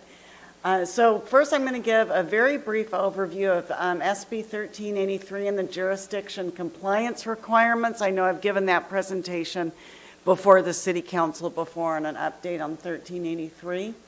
We'll talk briefly about the exclusive agreement with Republic Services and how that assists the city in complying with 1383 and some of the requirements that are included in the mandatory ordinance, which we'll be talking about, the jurisdiction recycled content paper requirements, recycling by occupants and the MWELA requirements, and the mandatory recycling organics ordinance requirements, and then the next steps. So SB 1383 addresses climate change's negative impacts on California. And one of those is organics going into landfills. And organics is defined by SB 1383 as not only food waste and green waste, but also paper products and other fiber products. When they go into the landfill and they get entombed in that landfill and they decompose, they make methane gas. And that's why if you ever drive by a landfill, you'll see those flares going off, and that's them burning, releasing the methane gas, because it's dangerous in the landfill, but also it's dangerous for the environment and the climate. As shown in this chart here, organic waste, again including that paper, makes up 67% of what goes into landfills. In 2017, which was the last waste characterization study completed by the state, 27 million tons of organic waste went into the landfill system. The other target of 1383 is getting that good edible food to people in need. And I'm not talking about, the apples that you might throw away in your garbage thing or anything like that, but it's food that from food distributors, which is perfectly good edible food, but might be going into their waste right now, or restaurants, because we know restaurants make big batches of food, and then at the end of the night, what do they do with that? So it is targeting trying to partner edible food generators with those food recovery those food recovery organizations to get that food back out into the community and help the 1 in 8 Californians and the 1 in 5 children in California who are food insecure. SB 1383 guideline, we're right in the middle right now. We're moving toward that January 1, 2022 target date, and the requirements are that jurisdictions must have organics recycling programs in place. They have to have enforceable regulations take effect, and jurisdictions must implement an ordinance or ordinances. I do want to speak briefly on Senate Bill 619. This was signed by the governor on October 5th of this year. It does give some relief to jurisdictions who aren't going to make that January 1, 2022 implementation date of all of the requirements of SB 1383. It allows jurisdictions to submit a notice of intent to comply, which then gives them a little bit extended schedule to comply. However, City of Lawndale, you've already got your solid waste agreement, which is SB 1383 compliant in place, and we're bringing forth the ordinances tonight. So if those are the first reading and then get adopted on the second reading, then you guys are golden, and you guys are will be in compliance with 1383 and will not have to submit any of those notices of compliance or notice of intent of compliance. The statewide goals of 1383 by 2030 are to reduce black carbon by 50%, and black carbon comes from diesel fuels, wood and coal burning, and then also from forest fires, which we've all obviously had a issue with those this year and the past couple of years. Methane we've talked about coming from the organics going to landfills, but it also targets dairy farms and wastewater treatment facilities, which are all contributors of methane gas. And then your hydrofluorocarbons, they come from aerosol, refrigerants, and air conditioning, among other emitters. The jurisdiction compliance requirements Offer an organics collection program. You guys have that in your solid waste agreement. We'll be talking about that in a moment. Inspect and enforce compliance, recover edible foods, educate generators, procure recovered organic waste products, and what we'll be discussing tonight is implementing the ordinances and policies. So on August 19th, 2029, the City Council awarded an exclusive agreement for solid waste services to Republic through a competitive RFP program. The executed agreement includes SB 1383 compliant residential and commercial organics programs to begin January 1, 2022, assistance with edible food recovery requirements, and assistance with reporting requirements. These are the three, or actually four, because I combined two of them in here, the ordinance requirements for the city that I'll be summarizing for you on the next couple of slides. Jurisdiction recycled content paper requirements, recycling by occupants and the MWELO requirements, the mandatory recycling and organics ordinance requirements.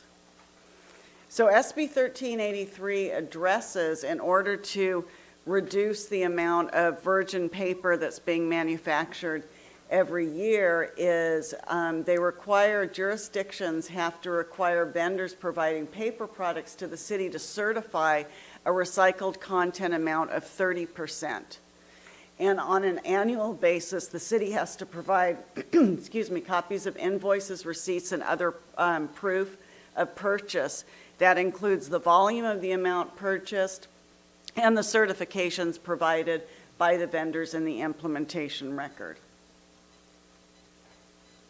Recycling by occupants and the MWELO SB 1383 requirements. So the Cal Green Building Standard Codes, it has provisions in there for new developments, for new commercial and residential developments, and commercial additions that add and increase the floor area by 30%. That within those development plans, there's adequate space being allocated to have a solid waste, a recycling, and an organic container within those to make sure that we don't run into these space constraint issues. And then also the MWELO includes, and the city has to report on, the minimum application of compost or mulch for landscape installations to meet those requirements. On an annual basis, the city will have to report the number of construction and demolition debris activities in compliance with the recycling by occupant space allocation and the number of projects subject to the MWELO minimum application of compost or mulch. The mandatory recycling ordinance, and this is the really big one, and it is includes quite a few provisions. Some of those, as I touched on before, are going to be, Republic will be helping you with that through your solid waste agreement and the requirements therein. They have put together a program for the collection and processing of organics and recyclables. This has kind of already been offered for a few years for the commercial businesses under other bills. SB 1383 also targets organics collection for residents. So what will happen come January 1, 2022, residents are going to start putting their food waste in the green waste container, rather than where it's historically been in the refuse container. And because again, SB 1383 requires all organics generators to have a food waste program, and that includes residents. Contamination minimization through route reviews.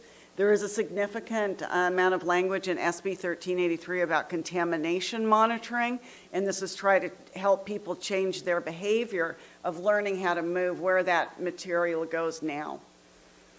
There are facility and processing standards that are included in the solid waste agreement, and significantly expanded reporting on an ongoing basis, and then the public education and outreach. The city's responsibilities for this recycling organics ordinance requirements are the approval of collection waivers. There are de minimis waivers where if and this is only the de minimis waivers and the space constraint waivers only apply to multifamily complexes and commercial businesses. And so if following the requirements of 1383 of what is considered a de minimis amount of organic waste, they can apply for a de minimis waiver for the organics collection.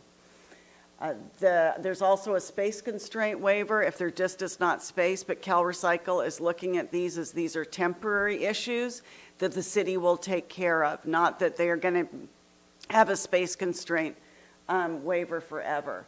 There's also a self-haul provision. There's very, very strict requirements to self-haul, and the self-haulers have to report to the city of the amount they're collecting.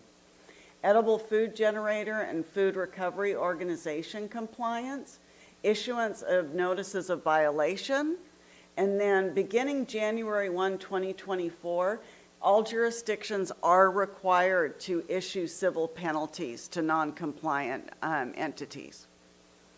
And the reporting of information that may not be reasonably delegated. SB 1383 includes so much reporting that the city is going to be responsible for doing on an annual basis to CalRecycle. Oops. Oh, no, it did stop. All right, so the next steps. The first reading, we're here tonight on November 1st, 2021. The second reading and adoption of ordinances is scheduled for November 15th, 2021, and SB 1383 requirements take effect January 1, 2022. Thank you, Debbie. That concludes our presentation, and with that, staff recommends City Council to conduct a public hearing and determine the amendments set forth in the ordinance that are exempt from CEQA, and requests by reading by title only ordinances number 1182-21, 1183-21, 1184-21, and 1185-21, and move to introduce the ordinance by title only. Thank you. Okay, thank you. This is a public hearing. At this time it is 8:16. I'm going to open up the public hearing. The public hearing is now open. We've already had the staff report. Unless there are any technical questions you want to have answered before we take public comment. Okay, seeing none, if there's any that would like to testify in this matter, Mr. City Attorney. Yeah, Mr. City Attorney, do you need to swear in? No.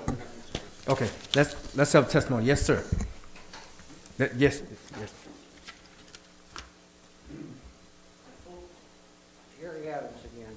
I fully support this effort to recycle. Basically, I think we should be recycling 100%. What I have a problem with is, I'm not sure when the Republic contract is up, but I strongly suggest that the council consider the following. We need to have multiple containers, a minimum of one container for steel, one for aluminum, one for glass, one for foodstuffs, and one for yard stuff. And, that's going to cost too much. I totally refute that as being wrong. Currently, all recyclables are put in one container, which is totally asinine. If the individuals that are creating the waste are required to separate it, it's going to be cost effective to sell this product to a recycler. But currently, it has to be separated before it's of any significant value. It makes no sense. And there's going to be a lot of recalcitrant people. Oh, I'm not going to do that. Well, fine, you don't want to do it. We're going to charge you $100 a month for your trash pickup then. And if you violate it, we'll have a separate container that, okay, you don't want to do it, we'll charge you enough so we'll separate it for you. And if you violate that, then there should be a stiff, high penalty for that. Just like the parking penalties. You violate it, you pay. You can illegally park, but you're going to pay for it if you get caught. And the same thing in this thing. So, again, I fully support 100% recycling. But I do have one exception with what the lady did say about methane. The methane flaring is a good thing, folks. That means it's being burnt. The methane is not going into the atmosphere. When you burn the methane, which is natural gas, which most of you have in your house already for hot water heat, you get water and carbon dioxide. I take exception to the environmentalists. Carbon dioxide is not a pollutant. That's what feeds the trees and the grass and everything. It's a cycle. But at any rate, that's my 2 cents worth on this one. All righty, thank you. Are there any others wishing to testify in this hearing? Seeing none, I'm going to close the public hearing at 8:19. The public hearing is now closed. Let's bring it up to the dais for any discussion from the council. I have. Want to have any comments on this? I do have some questions that I don't know that we may or may not have the answer to, but it's with regards to the outreach. For example, I had a conversation with my mom, for example, and she had no idea, this is about to go into effect in less than 2 months. So do we know when that's going to start happening, when they're going to start the outreach and how they're going to go about it and all that? That is something that the public department is planning, or the city is planning to do. One thing that we are trying to schedule is that first meeting in December 6th, we are going to have representative from Republic Services to come and present what the program will look like. And also, before the January 1st, before the ordinance takes effect, we will provide social media or outreach out there. And then also, we will continue to do that throughout next year to continue to educate the public. And then I'm assuming that they're going to include some type of information with the bills that go out closer to January 1st. Correct. That was all I had. Yes, Mr. Mayor. Cuevas. Mr. Mayor, I'm sorry. Yes. One follow-up regarding Councilmember Suarez's question. Correct me if I'm wrong here, Julian, but I do believe Republic, as well as the other waste haulers, have been providing information to residents over the last year or perhaps more? True, they have been, but again, with the 1383, they will be providing the most updated information in the December presentation. Very good. Councilman Cuevas. How do we, I could be doing the recycling, but let's say Bernadette is not. How do we, sorry, Bernadette. There you go. How do we Same way. enforce that? If the green trash can goes into the truck, how do they know that we're doing the recycling? Is there a way, or is it going to be another green one, another trash can that's green, or how do we? No, that's the contamination that Debbie was talking about. Debbie, can you provide any more information on that one? So there's a couple of provisions in 1383 that have also been included in the solid waste agreement and in the ordinance before you tonight. So there is, as Julian alluded to, a contamination fee. Now, if council members Suarez did not put the food waste in her green waste container, well, that container isn't necessarily contaminated, right? But it's going in the wrong container. It's going in the refuse container. So she would get a tag on her refuse container. And, and the way that they would tell, because, they're just going around and they're dumping the carts, right?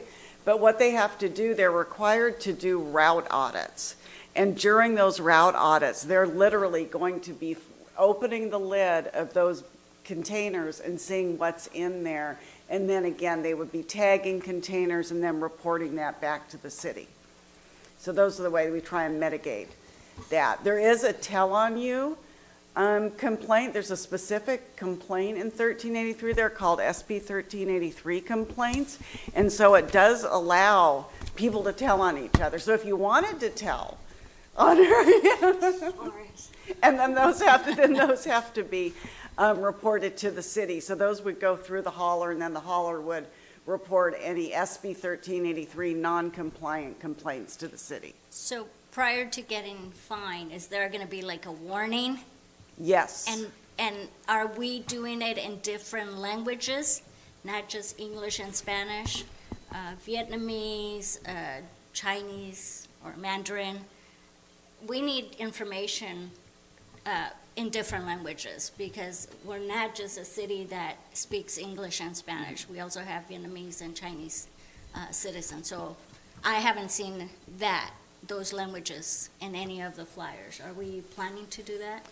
Yes, that's the public outreach and education components of the SB 1383 that we need to do. Okay. Thank you. Yes, Sorry. ma'am. And I had a follow-up comment regarding, yes, it may go with the bills, but we do have a lot of renters in the city who may not necessarily see those, so that's also why I bring up what other types of outreach is taking place. And we're meeting with Republic every other week on a biweekly basis, and we're putting together a public education and an outreach plan. And normally, knowing that there are a lot of renters in Lawndale, we ask them to send those out to the billing address and also the service address. So they're going to both those, so we know, because we know sometimes the billing address may be in Pittsburgh, right? So we want to make sure that the actual generators and customers are getting that information. I get mine online, and I don't even look at it because I'm on an automatic pay. Or ACH, basically. Oh, no, but I mean, you don't get the public education in the mail? I haven't received it. All right, well, we'll bring that up to Republic. That's why I'm asking too, because I haven't received it, and I'm pretty sure my parents haven't received it. They haven't brought it up yet. The staff just finished up the ordinances. We just wrapped it up, so we do need to do the popular outreach before January 1st. Okay. Yes. Very good. I have a quick question. You talked about the issuance of a civil penalties. So how would that work? Let's say someone, let's say Quavers ratted me out because I did because I did. So how do I appeal that? So I get a civil penalty because then the waste hauler is going to report it to the city. The city can, I would imagine, after repeat, probably not on the first one, but at some point, I'll receive a citation. Now, how do I then appeal that when the waste have already been removed? I can't say, see, here it is, or, something like that, right? Like, unlike my car, like, yeah, I do have a handicap plaque, here it is. How do I appeal, or what's the due process portion of that? That's an excellent question that I don't have an answer for right now. I don't know, because I don't know if it would just go through, and obviously, and I'm glad you brought that up because that has not been posed to me at this time. It would obviously go through your regular code enforcement channels, but as far as the appeals process, let me look into that, and then I will let Julian and Grace know, and then they can reach out to the council and let you guys know how that appeal process would work. Can you send a copy to Quavers too? So I'm gonna take a picture of it and send it in so I have proof. Okay, thank you. She'll share it, yeah. Oh, don't worry, okay, don't worry. Okay. One thing that I'd like to mention is that the civil penalty doesn't begin until January 1st, 2024. And also Cal Recycle is also trying to figure this thing out. They're trying to find out what's going to happen. So chances are by mid 2024, they will have some kind of guideline how to proceed with the penalty or citation plus the appeal process. They will have some kind of a guideline for the city to follow. Okay, very good. Okay, Suarez. Sorry, that triggered another question is, how do you know, for example, if someone's renting the house, who gets the penalty? Is it the property owner, or I'm guessing? Oh, yes. It would go to whoever the bill goes to, most probably. Interesting. Any other questions? Yeah, one last question. Who? Must be in a box. How do we come up with an amount of the penalty, and every time there's a violation, that penalty goes up, or who tells us what the penalty is? Cal Is there a Recycle chart? set minimum and maximum penalties, and so those are included within the ordinance. Okay. Is following their guidelines. You could either do the minimum penalty, or jurisdictions could make it higher. Okay. So it's not Republic, it's No, the no. city. They can assess a contamination fee, but they cannot do the civil penalties on behalf of the city, and they don't set the civil penalties. And I appreciate all your questions because this is really complex. And I know that Councilmember Kearney, who was on the ad hoc committee when we were going through the solid waste agreements, got a little bit of a taste of 1383 back then, and it's just, it's a big lift for city, it's a big lift for generators, it's a big lift for the haulers, and so, I appreciate your questions. Yes, Okay. yes, sir. I do have a few questions. If you look, Shirley, there has the first violation, second violation, third violation on page, who knows? It's 50 to 100, 100 to 200, and 250 to 500. That's, but at the beginning, if I correct my, jog my memory, I thought the organic waste was going to go on top of the green trash can, and they're going to supply us bags to put on top. So No, then- those were batteries. No, I thought it was. No, they have to 'Cause I had collect it. I got the batteries down, but I Yeah. thought it was. I didn't think it went in the green trash can. I thought it was. It's a little container in a bag. that goes in there. There's a container that goes inside the green No, container, that's right? what I thought it was. You just mix I it thought- with the green? Well, I was told different. I was told Yeah. that there was a container. No, it's just that goes- mixed that's with the sitting green. Sometimes they'll give you a kitchen pail to actually transport it from your kitchen into the container. Grace Weezer, who's the administrative analyst for Public Works, her and I are meeting with Republic on Wednesday, and one of the questions we're going to ask them is, can residents put that food waste in bags, like, That's your what I thought it grocery was. bags, before it goes, they throw it into their green container, because it's going to get very yucky, right? Yeah. It depends on the facility they're taking it to. So some facilities that they take it to, if they're taking it to like what we think of as a traditional compost facility where they have those big rows, Yeah. of compost, they can, a lot of those have such a small particulate matter requirement that even if they're breaking those bags in little bits of plastic or getting in those, they can't go to that windrow composting. So we're going to be discussing that with Republic on Wednesday, and that'll be part of the public education and outreach campaign to make sure that people know, can you put it in a bag, can you not put it in a bag?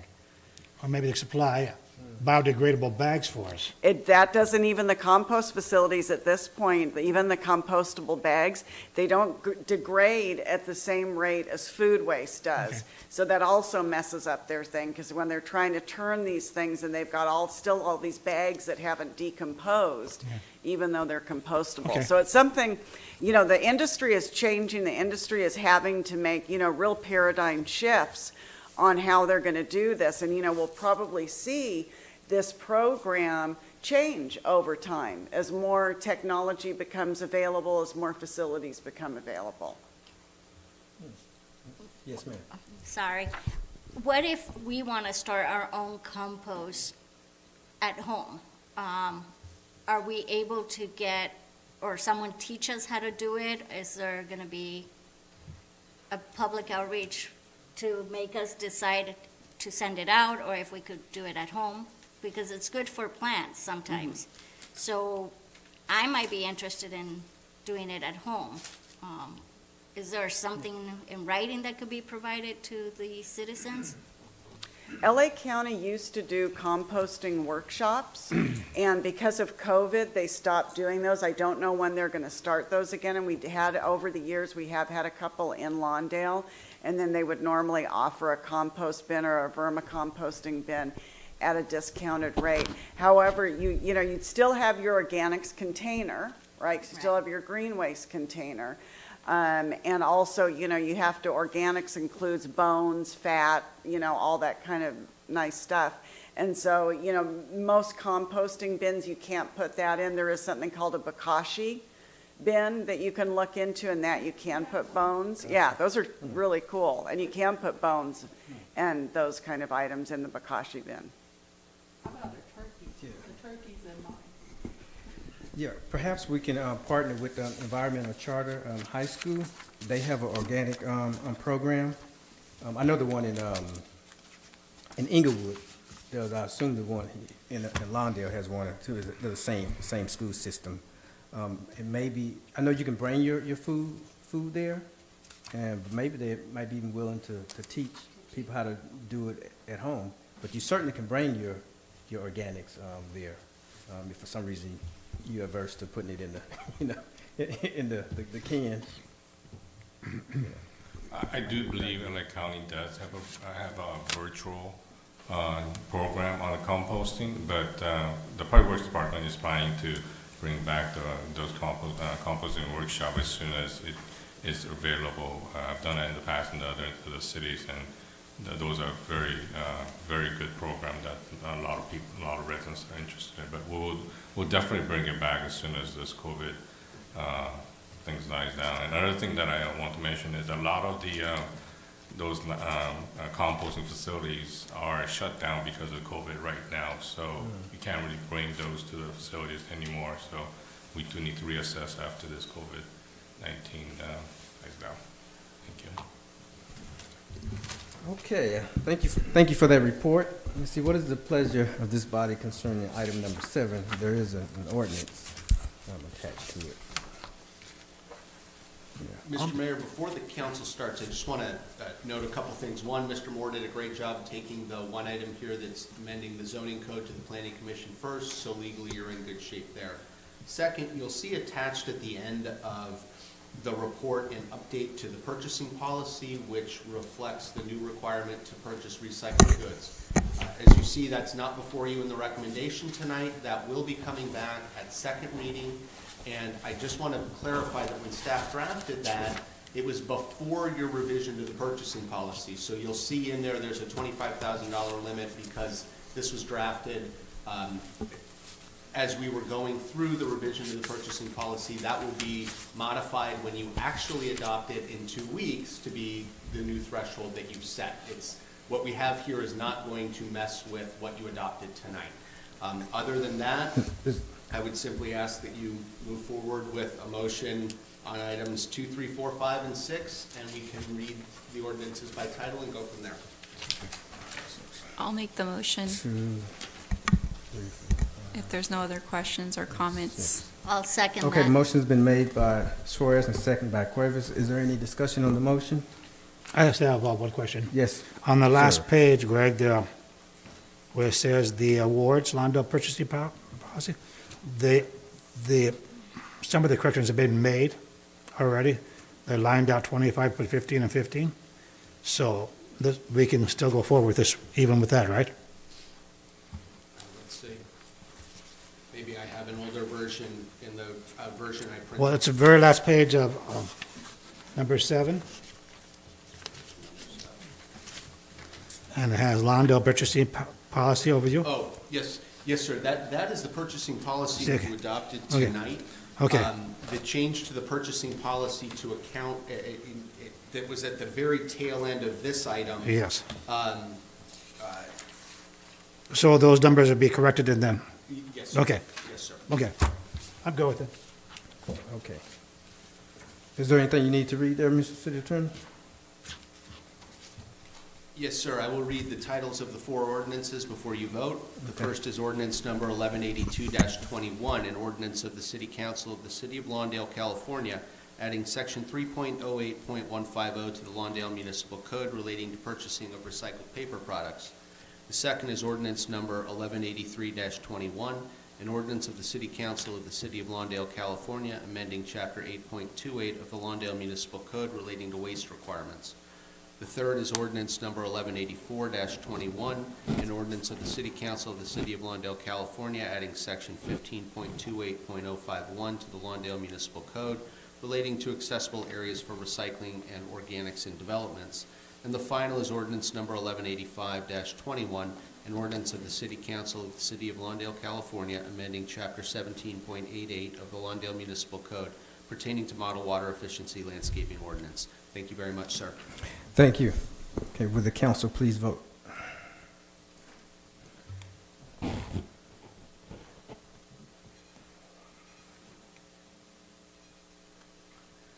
Motion passes unanimously. Thank you, Madam City Clerk. Next item is item number 8. The update on the illegal fireworks suppression plans for 2022. Good evening, Mr. Mayor, distinguished members of the City Council. Thank you for this opportunity to speak with you tonight. The purpose of the staff report is to update you on the illegal fireworks suppression plan for 2022. As you know, the illegal fireworks suppression plan for 2021 took place from May through July of this year. And while it was successful in many ways, there were also elements of that plan that were less effective than we hoped. And we are considering changes to the illegal fireworks suppression plan for 2022. This is just a preview of what we're working on.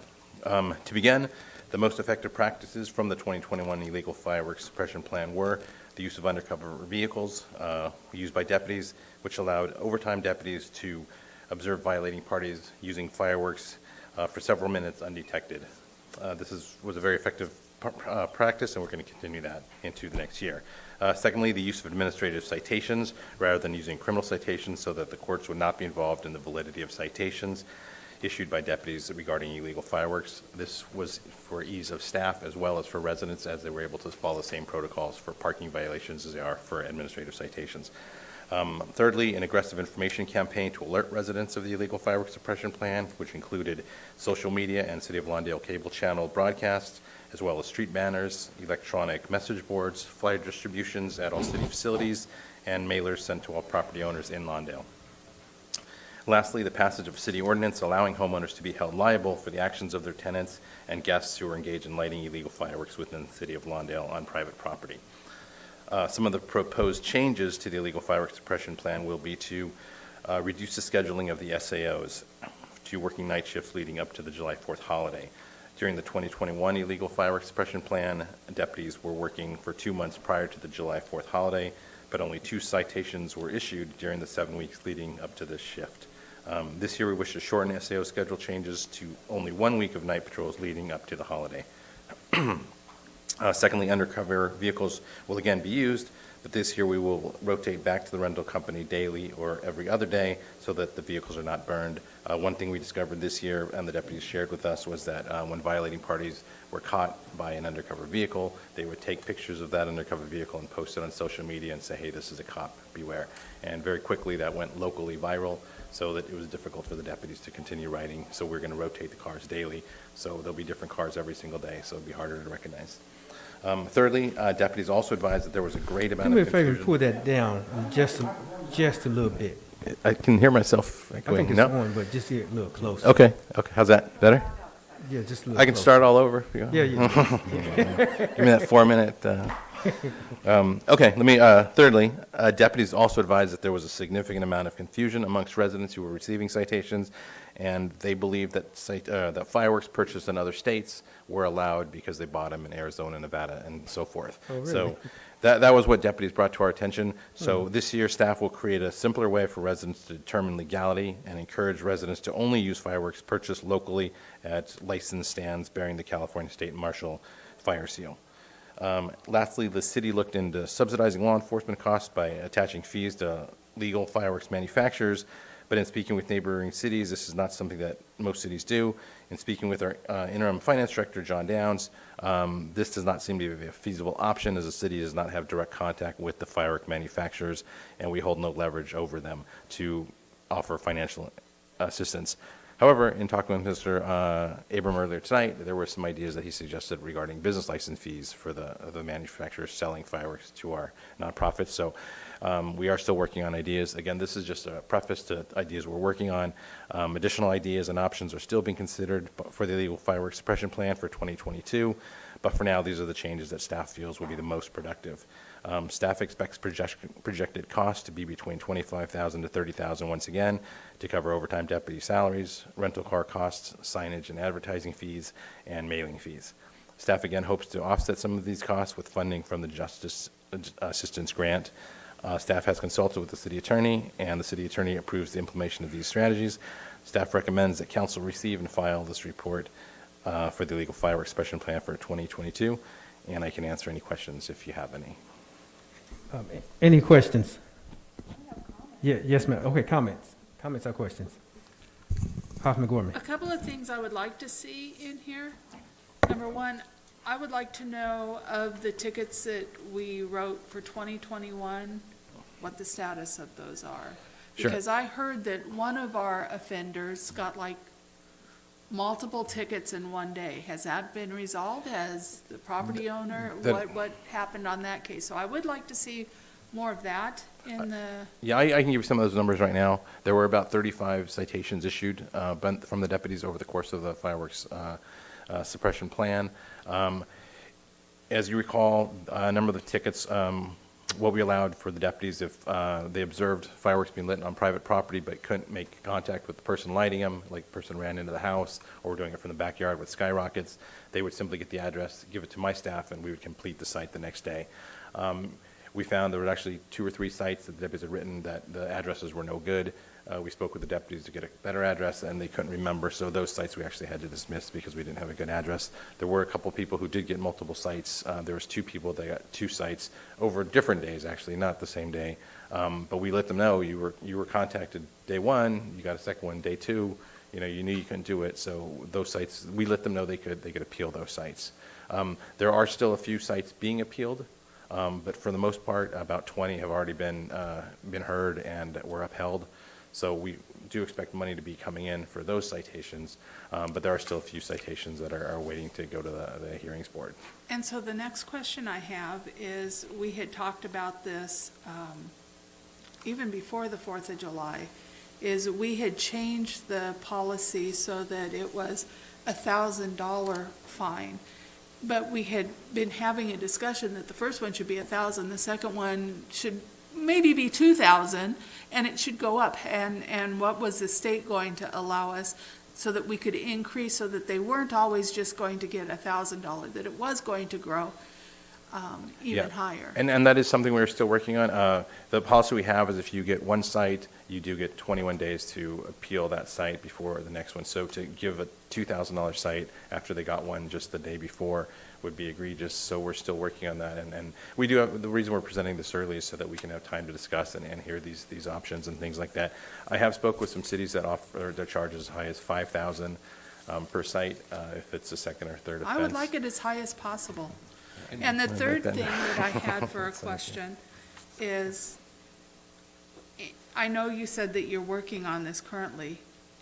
Has the suggestion been made, and this is a suggestion from me, that we are looking at changing some of the things that the sheriff's department is doing, but also how about your department? Have we talked at all about possibly even changing some hours of like parking during those weeks? Because one of the big complaints it sounded like from the sheriff's department is they couldn't, because there were so much cars on the street, they couldn't sit there and observe without somebody coming up behind them. Are you considering at all maybe changing a couple of city employees as well so that we can keep some of those streets clear so that the sheriffs can do their business? Sure. I should say that just so the council is aware, after the fireworks plan was over, we did have a debriefing with Captain Allen, Lieutenant Leo, myself, city manager, our city attorney, and all the SAOs that were involved. So all these ideas came from them. They brought up the problems they had. One of them was, in fact, that there was nowhere for them to stop, especially if they were in the undercover vehicles. They didn't look like a black and white. You know, black and white can sit as long as it wants, and people aren't really going to bother them. But undercover vehicles, you know, they couldn't really sit and observe. They'd have to continue on or risk blocking traffic. So that was one of the considerations. And putting city staff on there is something we also discussed, so that city staff can tow vehicles or write tickets for people that are parked illegally at night. That is still something we are considering. Also, the deputies had mentioned that it was difficult to write citations because the curb numbers were blocked by so many parked cars, so they couldn't always find out what address they were at. So that was difficult to write cites sometimes too. So we are considering possibly doing code cases to make sure that by next year everyone has the proper numbers. They are required by our municipal code to have markings on the curb and on the building. But again, that would be a fairly aggressive tactic if we were to just open code cases on that. So that would be contrary to our complaint-based. So, but a lot of these ideas are being talked about, and including having staff on. And the final thing that I would like to also see this not just be for 4th of July, but I think also it should incorporate like New Year's. in festival times. This shouldn't just be 4th of July. We're hearing these illegal fireworks all year long. We're not getting a break. I mean, the Dodgers win. Yeah. We get fireworks. I wish that Oh, was true. look, there I the wish- game's over. Everybody knows it in the neighborhood, whether you're watching it or not, because we get the fireworks. But the Dodgers winning isn't one of the wild times, but definitely New Year's is a wild time.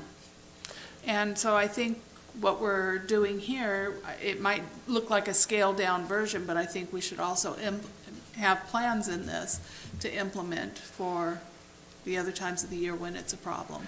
To that, the lieutenant and his SAOs all still have the citation books, so they know they can still write cites if they should happen to catch them.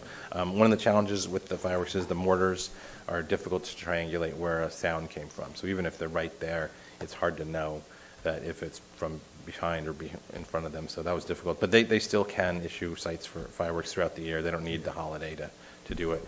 But we don't have the undercover guys on except during this period. But yeah, I wouldn't mind them writing cites for year-round if they're hearing things. Trust me, where I live, next to the sound wall, they can be blown at Inglewood Avenue, and they're going to sound like they're coming through my living room. And just as the train, which is 3 blocks away from me, people think I live right next door to the train when they're on the phone with me. So, yes, sound is a problem, and that also doesn't help with this. Yeah. But I'm for high penalties on these fireworks that are illegal. Yeah, and all those are still being considered. This was just a preface, as I said, to kind of give you an idea of what we're working on for 2022, and any ideas that the council has, we're receptive to. Thank you. Thank you. Councilwoman Cuevas has a question. It's actually more of a comment. I would like to go after the manufacturer of the fireworks and get the funds to pay for the additional sheriff. Somehow licensing, like Rondell said, but they should be paying for our additional staff. I don't think it's fair for our citizens to have to pay for that. So Okay. if you could somehow work something, either the licensing or, talk to the booth, whoever's the organizations are going to be having the booths. If they want TNT, I'm pretty sure TNT will, pay for the additional, or Phantom will pay for the additional sheriffs. Okay, certainly. Thank you. Councilwoman. Thank you. I have a question. Yes, ma'am. And I might need reminding. So in order to issue the citation, does it have to be somebody, or for example, say a neighbor submits a video showing, and you can see clearly who the person is that enough to go off of for a citation? We had talked about that as a possible thing to do. We thought that one of the reasons we opted against it was because neighbor on neighbor might get pretty difficult. Additionally, a misdemeanor, which is what this would be, or an infraction, has to be observed by law enforcement versus just a public citizen. If you take a picture of your neighbor running a red light, for instance, that's not an enforceable act. This would fall into that same category. But aside from that, it's also the idea that if neighbors are just reporting on neighbors, it might turn a little hostile. So it's still, again, we You're can saying still consider. some might want to. Yeah, no, I know, and many want to. We do get pictures submitted to us, so it's something we could still consider, and I can speak to our city attorney as to the legality of it, and also to Lieutenant Leo.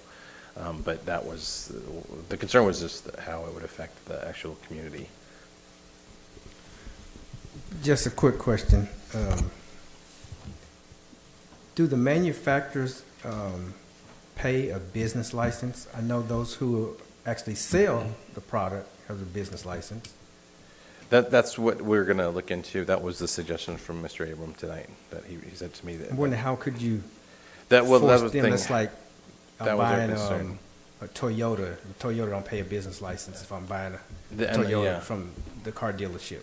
That was our concern, that we don't necessarily have sway over the manufacturers, because we don't interact with them. Only the nonprofits do when they purchase a product to sell. We could bill the nonprofits, but that defeats the purpose of having the fundraiser for our Girl Scouts and our Little League and things like that. So that's what we're still sort of So the contemplating. nonprofit is the only one with a business license. Correct. I don't think we don't make the manufacture, unless Sean might help me on that, but I don't think we require the fireworks. No, we do not. Not in the manufacturers. Okay, I just wanted that clarification. That's all I had. Anyone? I just have one. Yes, sir. So, once we get all these citations and the money's collected, we can turn around and use that for next year because don't look at the city. Oh, no. Well, I was going to say, it's just a general fund, so we can turn around and use that money pour it back into the sheriff's coverage, correct? based on the amount of citations that were upheld, You said that should cover. $35,000. Our cost last 2 years ago, last year, was $25,000. So the additional $10,000 could be poured back into sheriff suppression. I would be in favor of that. Again, it would go to the general fund, though, so it would be up to the council. And I do like the idea, ask the manufacturers to take something in. I don't know. I think TNT is probably the biggest manufacturer here in Lawndale. Phantom has very few stands. Or we can do it per stands, too. Maybe we do per stands. Yeah, these are all things we're still looking at. There's other ideas, too. Other cities do sting operations where they advertise that they want to buy illegal fireworks, and then when people come in, they cite them for it. So, was there any? Okay, thank you for that report. Thank you. We will receive and file that report. Let's go on to item 9, waivers of the transient occupancy tax. What's going on? Okay. Let's have, if there's anyone wants to do public comment, let's have it before we engage in all this if we can. You guys remind me. Yes, I did fill a card out earlier. No, that's not too used to. Go ahead. Randall Abram again. The staff report for tonight's agenda item touts last year as the first fireworks suppression plan. Years prior, Lieutenant Hawking, now Captains Hawking and Burchard, initiated more effective firework plans that included door-to-door warnings to previous offenders days before July 4th. Undercover cars were utilized years before last year. On July 4th, 2017, the use of citations was more effective as 39 citations were issued on that one day compared to only 16 last year for July 4th. As in past year, the fiscal impact of the program still remains at $25,000.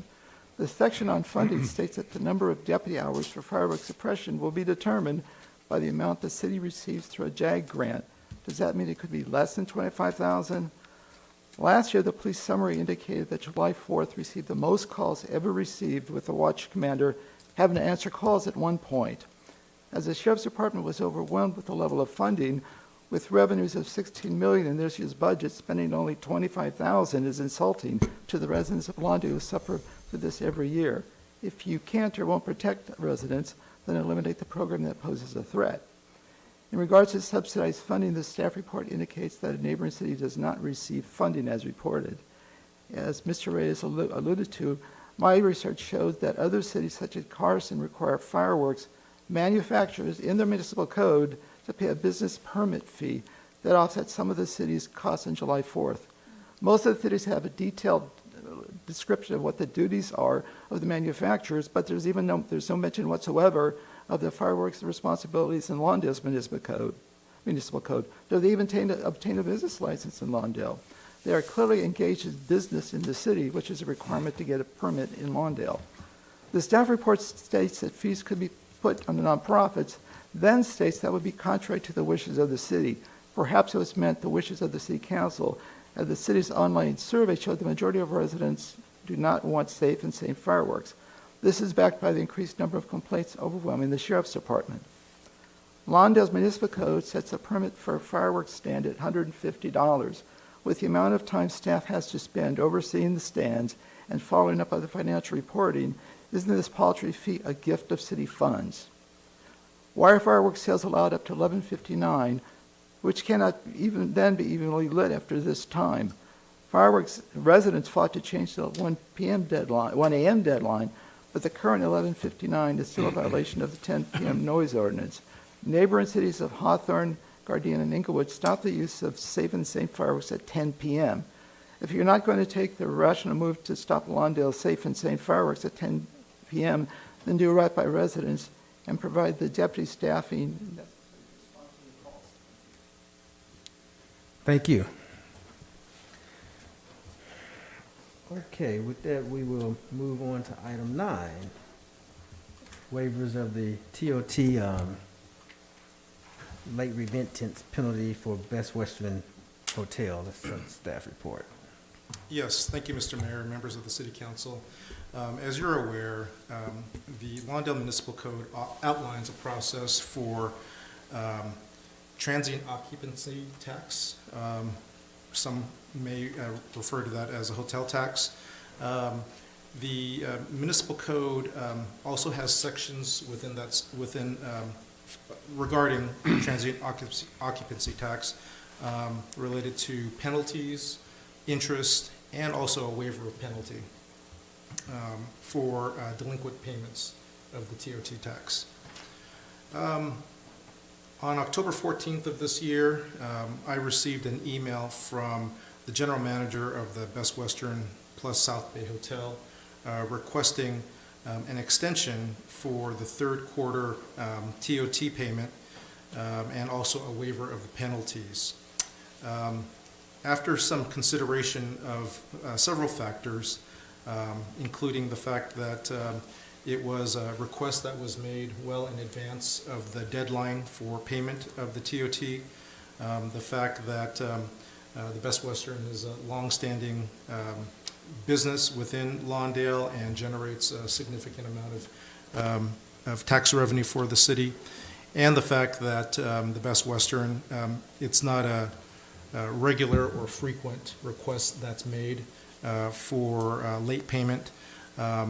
I granted that waiver on October 19th, 2001, and with that, the fiscal impact of this is that we will still be receiving the payment, the quarterly payment.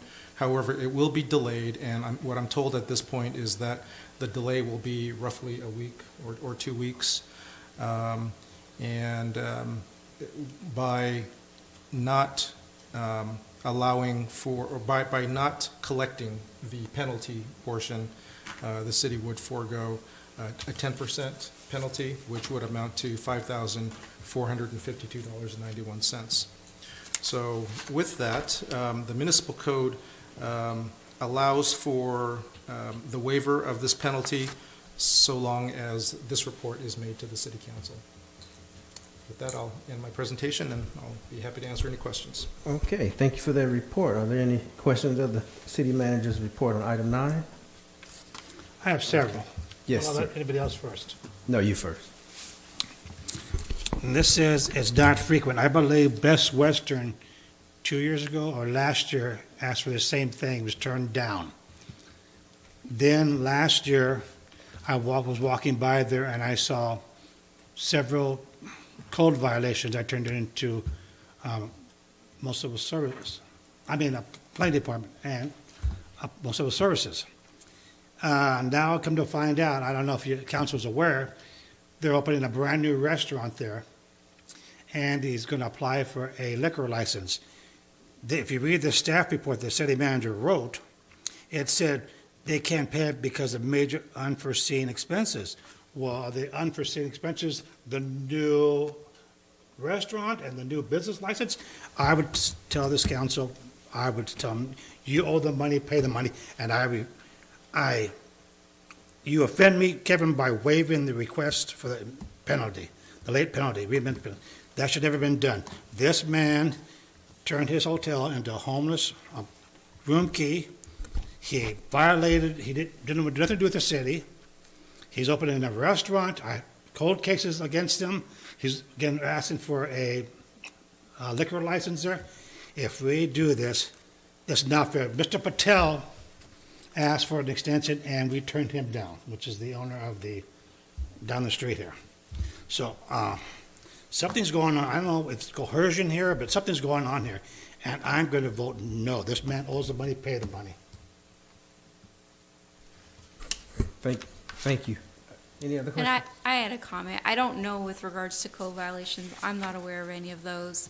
I believe he did ask for an extension, but was denied. I'm looking past the Project Room Key situation. For me, I'm not in the business of, holding certain things against. I think he did what he had to do. I don't necessarily agree with it. I don't think it should be ongoing where we forgive late penalties, but if we're looking at it in an isolated manner over the years, how much have we generated in tax revenue?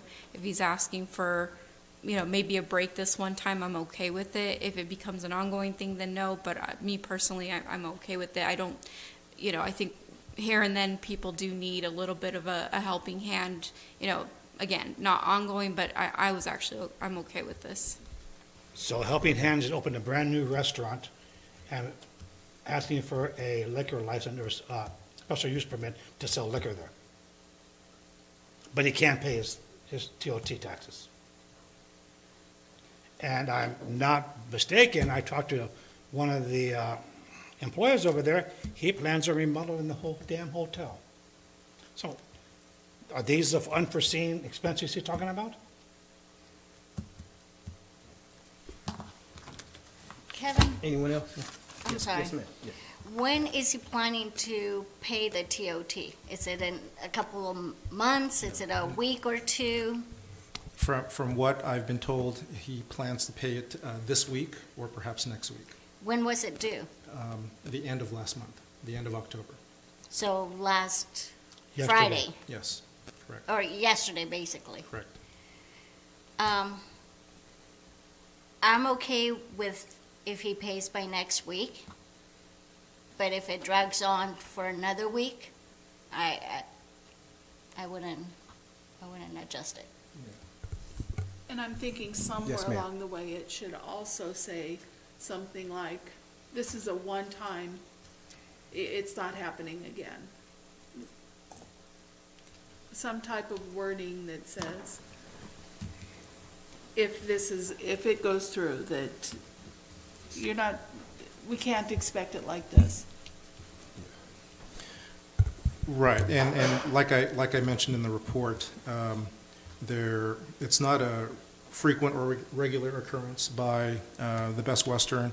And just for some clarification, last year, when COVID first hit, there was a request, and this was prior to the announcement of the Project Room Key operations there at their hotel.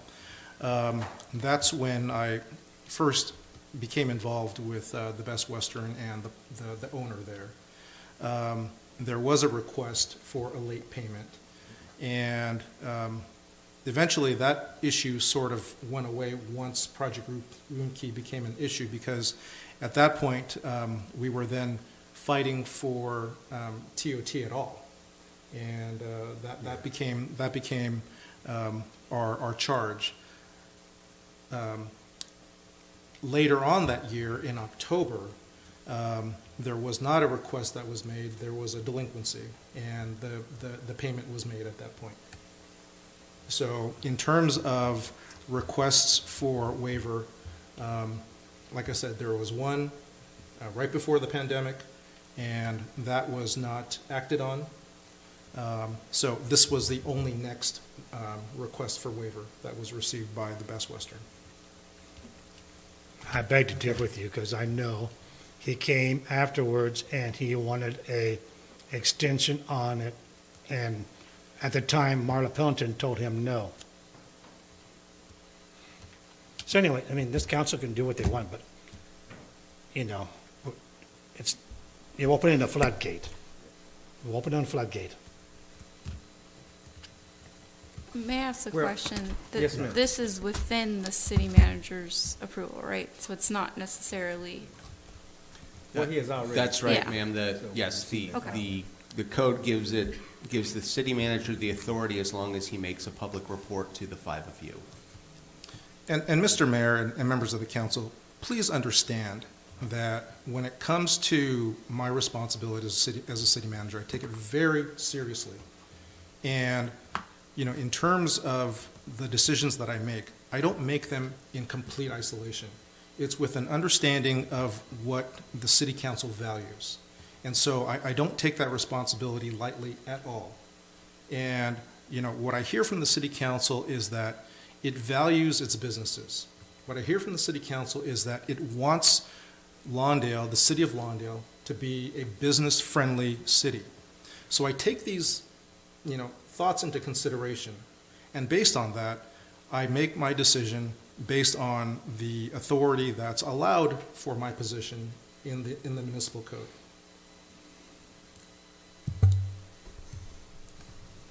Thank you, Mr. City Manager. Thank you for this report. This is a file and receive item, so that would be the order. Unless there's any other comments, we can move it ahead. All right, so let's move on to City Manager's report on the regular items. Yes. Thank you again, Mr. Mayor, members of the City Council. Just a few items that I wanted to go over. First off, I hope that everyone in the community had a good time at our Halloween haunt that we had this past Saturday. It was very well attended. We were very pleased with the number of families and children that we saw, and the wonderful Halloween costumes that we saw with the children. It looked like everyone was having a wonderful time. So with that, I wanted to thank our departments that were involved and instrumental in making it happen. Of course, our Public Works Department for setup, our Municipal Services Department for their support, and then, of course, for Mike Estes and his staff for the organization in putting together that event. It was very good. It exceeded our expectations. I just wanted to say thank you to the department for that. Also, I wanted to let the council and the community know that we do have some other upcoming community events. First off, next week on Wednesday, November 10th, we will have our Coffee with the Cops event, and that will be held again on Wednesday, November 10th at the Target store, the Starbucks coffee shop within the Target. So we invite everyone to come and enjoy a moment of time to spend with our deputies, get to know them, get to understand what their jobs are, to ask questions, to ask for help on whatever their concerns they might have in the community, but just an opportunity for our law enforcement to interact with our residents. Next, the same week, next week, we will also be putting on our Field of Honor event, and that will be from Wednesday, November 10th through Thursday, November 12th. Friday, November 12th, I believe that's right. And this will be in honor of veterans, to honor our veterans. And speaking of veterans, Thursday, November 11th will be Veterans Day, and city offices will be closed in observance of that holiday. And then lastly, just a couple personnel items. First, I wanted to introduce our interim director of finance, John Downs. John, if you would stand up, say hi. We're very lucky and happy to have John with us. He started last week, as I reported to the council. John comes to us with about 30 years of experience working in finance. He's worked for multiple cities within Southern California, and John also has a CPA. So we're very happy that he's come on board with us to help fill the void in that director position. And we look forward to having him on board as long as we can, until we are able to finish off the recruitment for our permanent director of finance and city treasurer. So, welcome, John, and thank you again. Welcome, John. Thanks for having me. And finally, I'd just like to conclude my report by offering my thanks to Sean Moore, our Director of Community Development. I want to recognize his 5.5 years of service to the city and his many contributions to the city within the Community Development Department. Sean, as you know, is moving on to the city of Rialto, which, as was mentioned earlier, is close to his home, so it'll be it'll help with his quality of life and commute time. And again, Sean, thank you for your service to the city, and we wish you well. And that's it, Mayor. Thank you. All right, thank you for the report, Mr. City Manager. Let's hear from our Councilwoman Suarez. Okay, so I'm trying to think of what I did have. I did attend the Mayor's Cup football game between Lusinger High School and Hawthorne High. The mayor does have another trophy to put in his showcase, so we're very proud of, I'm very proud of my alma mater, Lusinger High School, although we do Stop it. win that a lot, so I don't know. And then I also did attend the Halloween Haunt. I really do feel like it was probably, I don't know if it was just me, but maybe one of our best attended Halloween Haunt events. Very packed. I was there for a couple hours and it didn't seem to die down. Everybody was eager to get out, and everybody was safe. A lot of creative costumes. So I do want to say thank you to staff for putting that on, and hopefully we can help with have you more staff next year so that you're not running around as much, but I do want to say thank you for that. And then lastly, I do want to congratulate Sean, on your move. Although we are going to miss you, I'm going to miss your fiery spirit, and I know you you fought a lot for some things that were very important to our city, and I thank you for your service, and I hope one day to hear that you're a city manager somewhere, and I'll be looking forward to hearing about that and possibly seeing you at maybe some of the contract cities events, depending on wherever you go, or SCAG or something. So I just want to wish you the best, and we really will miss you. And with that, I'll pass it along. Councilwoman Cuevas. Okay, on 10/23, I attended the online West Basin Municipal Water Distribution, the water harvest event. Very informative. Those that participated received a little kit with a shower head, some seeds, and thanks for gardening. They talked about their recyclable water, which is very interesting, and hopefully we get a chance to tour their facilities in El Segundo. It's very interesting how our bathroom water ends up into garden water. We don't drink it, it's just for garden. There's two major stadiums that currently use that recycling water. That's SoFi and the Carson Stadium, which I don't remember the name of it. The Stubahub? Yeah. Okay. But they use that recycling water. Hopefully, or maybe in the future, we could use that in our front area of the library, that green grass there.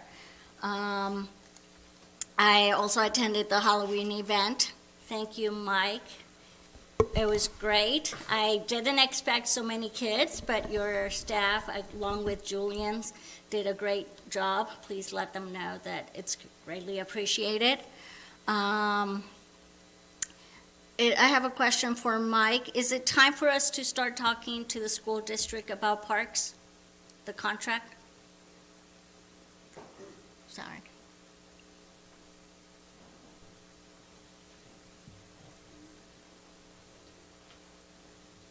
Good evening, Mayor and City Council. 2 years is going to come pretty quickly, and I think we decided to keep the ball rolling and continue to communicate. It might be. I can speak to Kevin more in depth about that this week. I think we should continue communication because, like Mike said, 2 years is basically around the corner. Yes, absolutely, Councilmember Cuevas. When it comes to that issue, those conversations have actually been ongoing.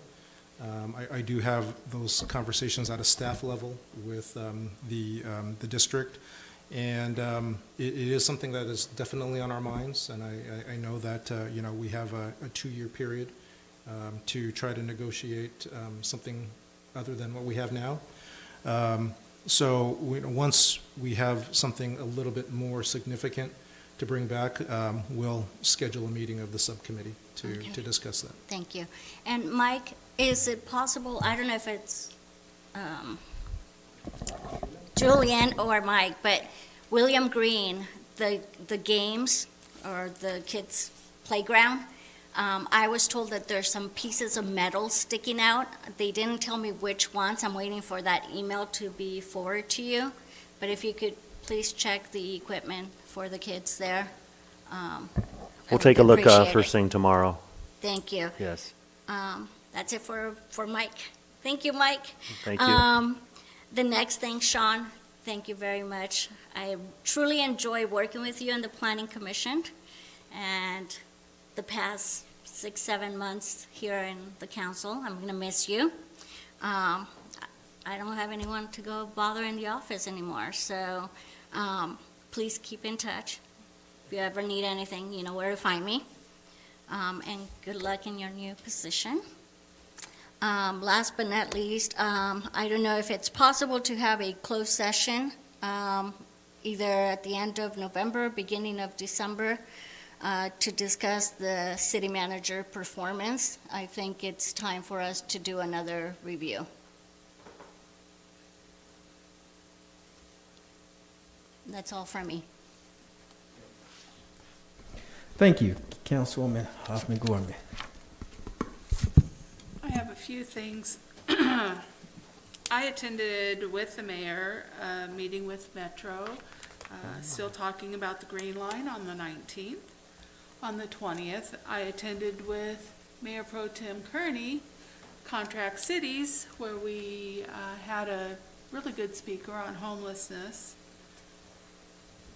On the 25th, which was on a Monday, the city manager and I attended a meeting with Providence Health System in regards to some projects that are going on here in the city. And on the 26th, again, I was with the mayor, and we met with Westwood Builders and Metro to update Westwood on the Metro project. I also attended the Halloween Haunt. Great job to all staff on that event. Well attended, great. The kids had fun, the adults had fun. It was nice that it was as controlled as it was with as many people as we had, and yet everybody was patient, even though the line extended out to Hawthorne Boulevard.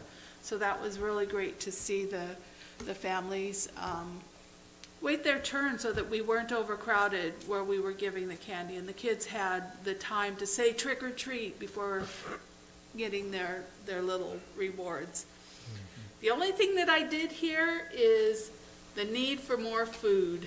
And that's the one food vendor just wasn't enough and couldn't keep up with the crowd.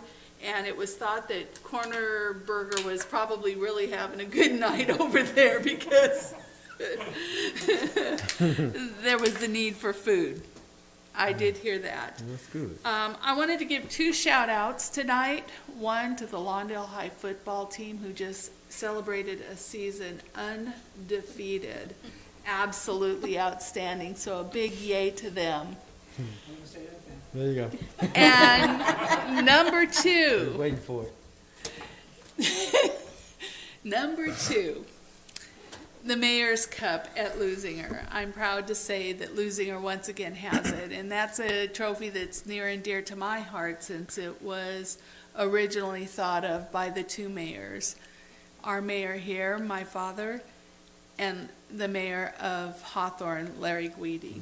So thank you, Mayor, for grabbing that trophy for us and keeping it in town. All I did was show up. No. Well, you had to give No. you had to give a pep talk. Yeah, now, yeah. come on. Yeah,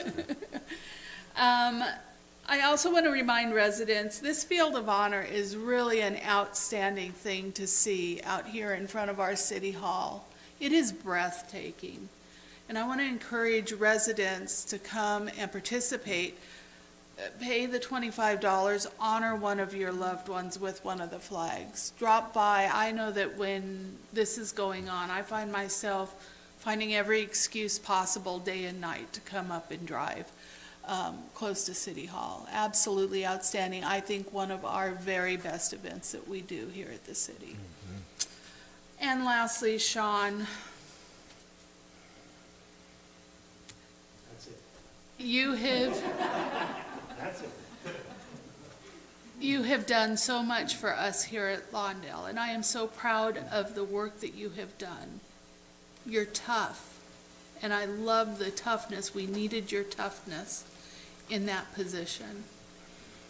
Like the others, I just want to say congratulations as you move forward in your career. I look forward to seeing some really great things from you in the future. Yeah, your commute time is getting down, but I hope you remember you got some friends here in Lawndale. And you might find a phone call once in a while saying, hey, Sean, teach me this. Sean, show me that. Sean, explain this to me, because you are an incredible teacher, and I appreciate all that you have done, not just for the city, but for myself. Thank you. That's it. Thank you. Mr. Pro Tem Peck Kearney. Yes, I attended the Halloween hunt. Great job, Mike, Julian. I think for Angel Tree, we might have to have a little more room, expand a little more, because I think Angel Tree is going to be twofold the way we had a Halloween hunt. So we might have to check into more help. I wanted to say that I did attend the California Contract Cities Directors Meeting. It was very informative. The young lady that spoke about the homeless didn't much care for the one group. Lafka? Oh, yeah. No, Lafka. But anyway, it was a free meal. We had chicken. No, we didn't. We had lasagna. We had Okay. lasagna. And Sean, dude, you know how I feel about you. You brought millions of dollars into this city. You have projects going on. I can hardly wait for the kiosks, those individual kiosks down by 167th, 168th, to open that, because I don't know if the council's aware of it, but they're going to have little kiosks like a, Sean, explain it to me. It's a commercial food kitchens. Yeah. There's 30 of them, and we finalized them last week, but they had some corrections. So they'll be serving, you can walk up and order, or you can have it delivered. And they'll have like all the major brand names and upstart businesses. And they should be calling shortly for a groundbreaking with the council too. So one more addition to the city. I'm going to miss you, but I'll be in contact with you. Don't worry about it. Yeah, that's Okay. no problem. That's it. You can see all the sinks and all the wedding stuff in there already when you walk past. Yeah, we asked them to leave that so people could see. Oh yeah, people look through the window and say, "Hey, what's going on here?" It's actually pretty. You can go have the Guinnesses together somewhere or whatever. I don't drink, but you can have mine. And that was an old furniture store, so it's hard to find a reuse for those old stores. When they came in the doors, we saw that opportunity for the city. Thank you. It's going to be awesome. Thank you. Okay, so I attended the city selection committee meeting where we elected council member Rex Richards to represent this area, and including Long Beach. He's a council member in Long Beach, and he had an unexpired term that he was elected to, and so he ran for the full term to represent this area for the South Coast Air Quality Management District, and so we voted for him and ratified his appointment to that body. I too attended the Halloween hunt. Yeah, kudos to all the staff and the volunteers, Mike and his team, and of course Julian and his team, and it was just wonderful. I mean, it couldn't have been perfect weather. Usually it's a little cold or a little dreary, but it was perfect weather, and on a Saturday, so we didn't have to compete with the actual trick-or-treating time, so people was able to do that yesterday. Turnout was excellent, and everyone was having a great time. You're right, the children as well as the adults was having a fantastic time, and it was really a good event. We had something new this year. We had the guy doing the puppets, the scary puppets. I don't know what you call that, but that was pretty interesting to see that. So thanks for that entertainment. Well organized. I also attended the Cal State Dominguez Hills South Bay Economic Forecast. One of the issues on the forecast that they highlighted was the need for housing, and how housing and economics development actually intertwine. You can't separate the two. Basically. So that was a pretty interesting forecast, and that was in person. So this year they actually brought it back in person forecast. Well attended. The Mayor's Cup. I can't remember the score. Was it 60-6 or 60-something to 6? They lost me after about 40. Stop counting. About the 40, right? But Lusinger versus Hawthorne High, and man, it was a good game. We was entertained by the cheerleaders. I guess that's the only thing you could do, especially on the Hawthorne side, because their team wasn't performing. But it was good. And it was all in the spirit of fun.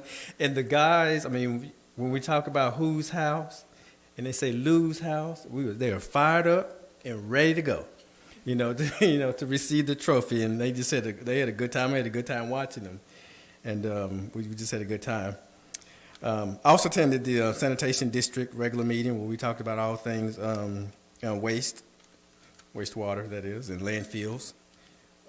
I attended the Employees Appreciation In-N-Out Burger Day. So we had In-N-Out burgers with the staff. So we appreciate all the staff and their hard work here. And it was good to see the staff just having a relaxing time eating some In-N-Out burger. So that was pretty good. 2 issues. One is for Mike Estes. Hopper Park, you probably already aware of this, but just in case you're not, the covers that, I guess they're called canopies or whatever they call it, that's over the tables, one has a hole, and the hole gets larger and larger every time I attend. Well, not every time, like once a month maybe. So it's a pretty big hole, and so maybe we need to repair that before the sun rip it all the way up. Metro meeting, that was already stated by Councilwoman Hoffman-Gorman that we attended a Metro meeting with Westwood Material to underscore the importance of not interrupting Westwood Materials operations there when the Green Line is developed. So we appreciate Metro joining us for that meeting. And last and not least is Sean Moore. Sean, I want to thank you for all of your hard work here in the city. I like your style. Sean is like a bull in a china shop. Absolutely. But he gets the job done, and he don't let them push him around, these developers. And I can really appreciate that. That not only that you know your craft, but to be able to communicate as such. I can remember when I first got on the planning commission years ago, we had another planning director. And one of the issues I had to converse with him about is that, sometimes you give your report and then it seems like you kind of contradict yourself, and I'm all confused, right?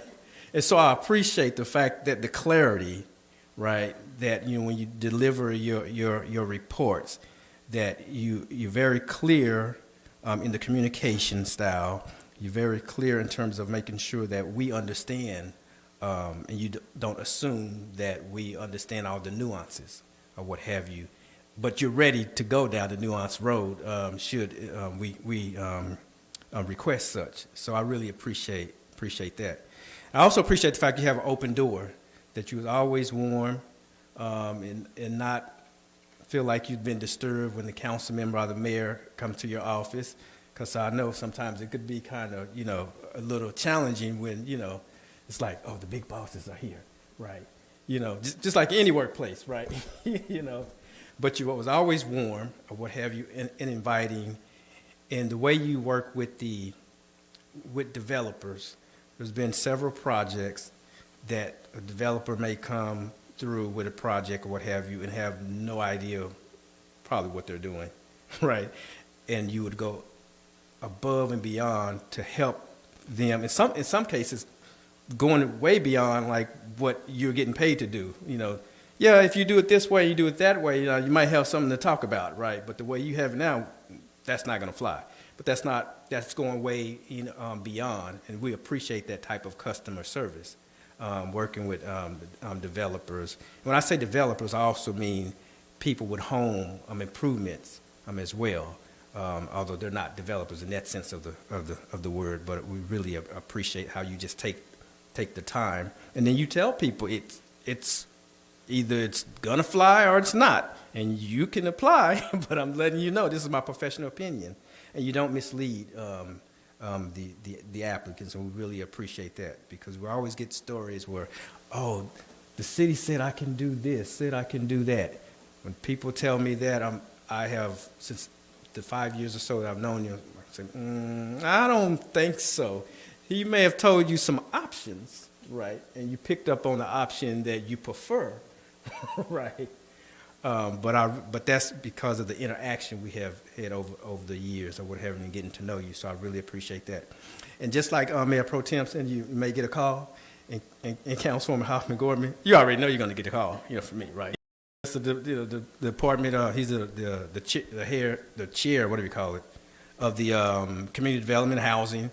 So I be in his ear, but I can't be in your ear as much as I want to, because you're staff. But now that you're in Rialto, take my phone off a block, right, and be expecting my call for some free consultations, right? Because I may be calling on you. But congratulations to you, and we look forward to seeing you at Contract Cities or all these other bodies and hearing some very good things from you. Thank all I have. Thank you, Mr. Mayor. Appreciate it. We're not taking any comments, though. Oh, okay. Right. No, I just want to say right, I'm thank just you playing. to Go ahead. thank you to the council and the mayor and everybody in the community for the support over the years. I really appreciate it, and still difficult. And recently I got a call from, I don't want to say which Hoffman, and she left a beautiful long message about her project, and it meant a lot to get a call from, and this Hoffman's never called me in all the years I've been here. And she thanked me for all the hard work and diligence. This is before anyone knew I was leaving. She just said she thanked, the department and staff for always protecting the city. And one of the things that I mentioned in one of my emails to the council was there's a little plaque that I always keep in it. And sometimes I get frustrated. I keep it. I ask Adrian, my assistant, hey, where's that plaque? And it says, Lawndale is the people. And I always keep that. I always try to remember that and always impart that into my staff, that we have to work with the residents. And it is challenging because we are built out, and so you have to adjust and try to be flexible as best you can. Even with staff gone today, I was at the counter, I showed a gentleman how to switch the properties around so he can make the parking work and whatnot. People appreciate that, and I appreciate all the council's support over the years, and everybody in management and city attorney's office, so thank you. Absolutely. Congratulations again. All right, with that, we have a closed session to attend. We have one this time. I'm going to ask the city attorney to give us the guidelines for which we will go under. Thank you, Mr. Mayor. This is a closed session per Government Code 54956.9 D2 and D3. There is significant exposure to litigation. The facts and circumstances giving rise to the exposure are unknown to the potential plaintiff. Thank you very much, sir. Okay, thank you, and we will adjourn to closed session.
Return from closed session. We're going to ask the city attorney to give the report of the closed session.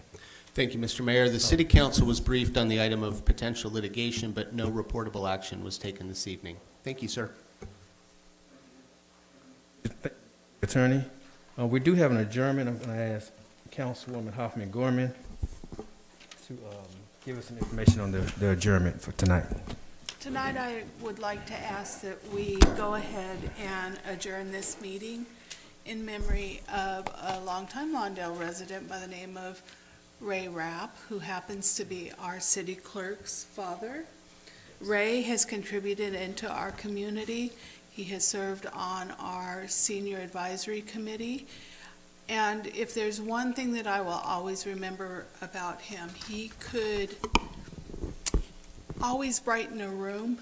He was a person that was always positive. I think he saw the best in everything. Always there to give you a little encouragement. And so tonight, I just think we need to honor our city clerk's father, Mr. Raymond Rapp.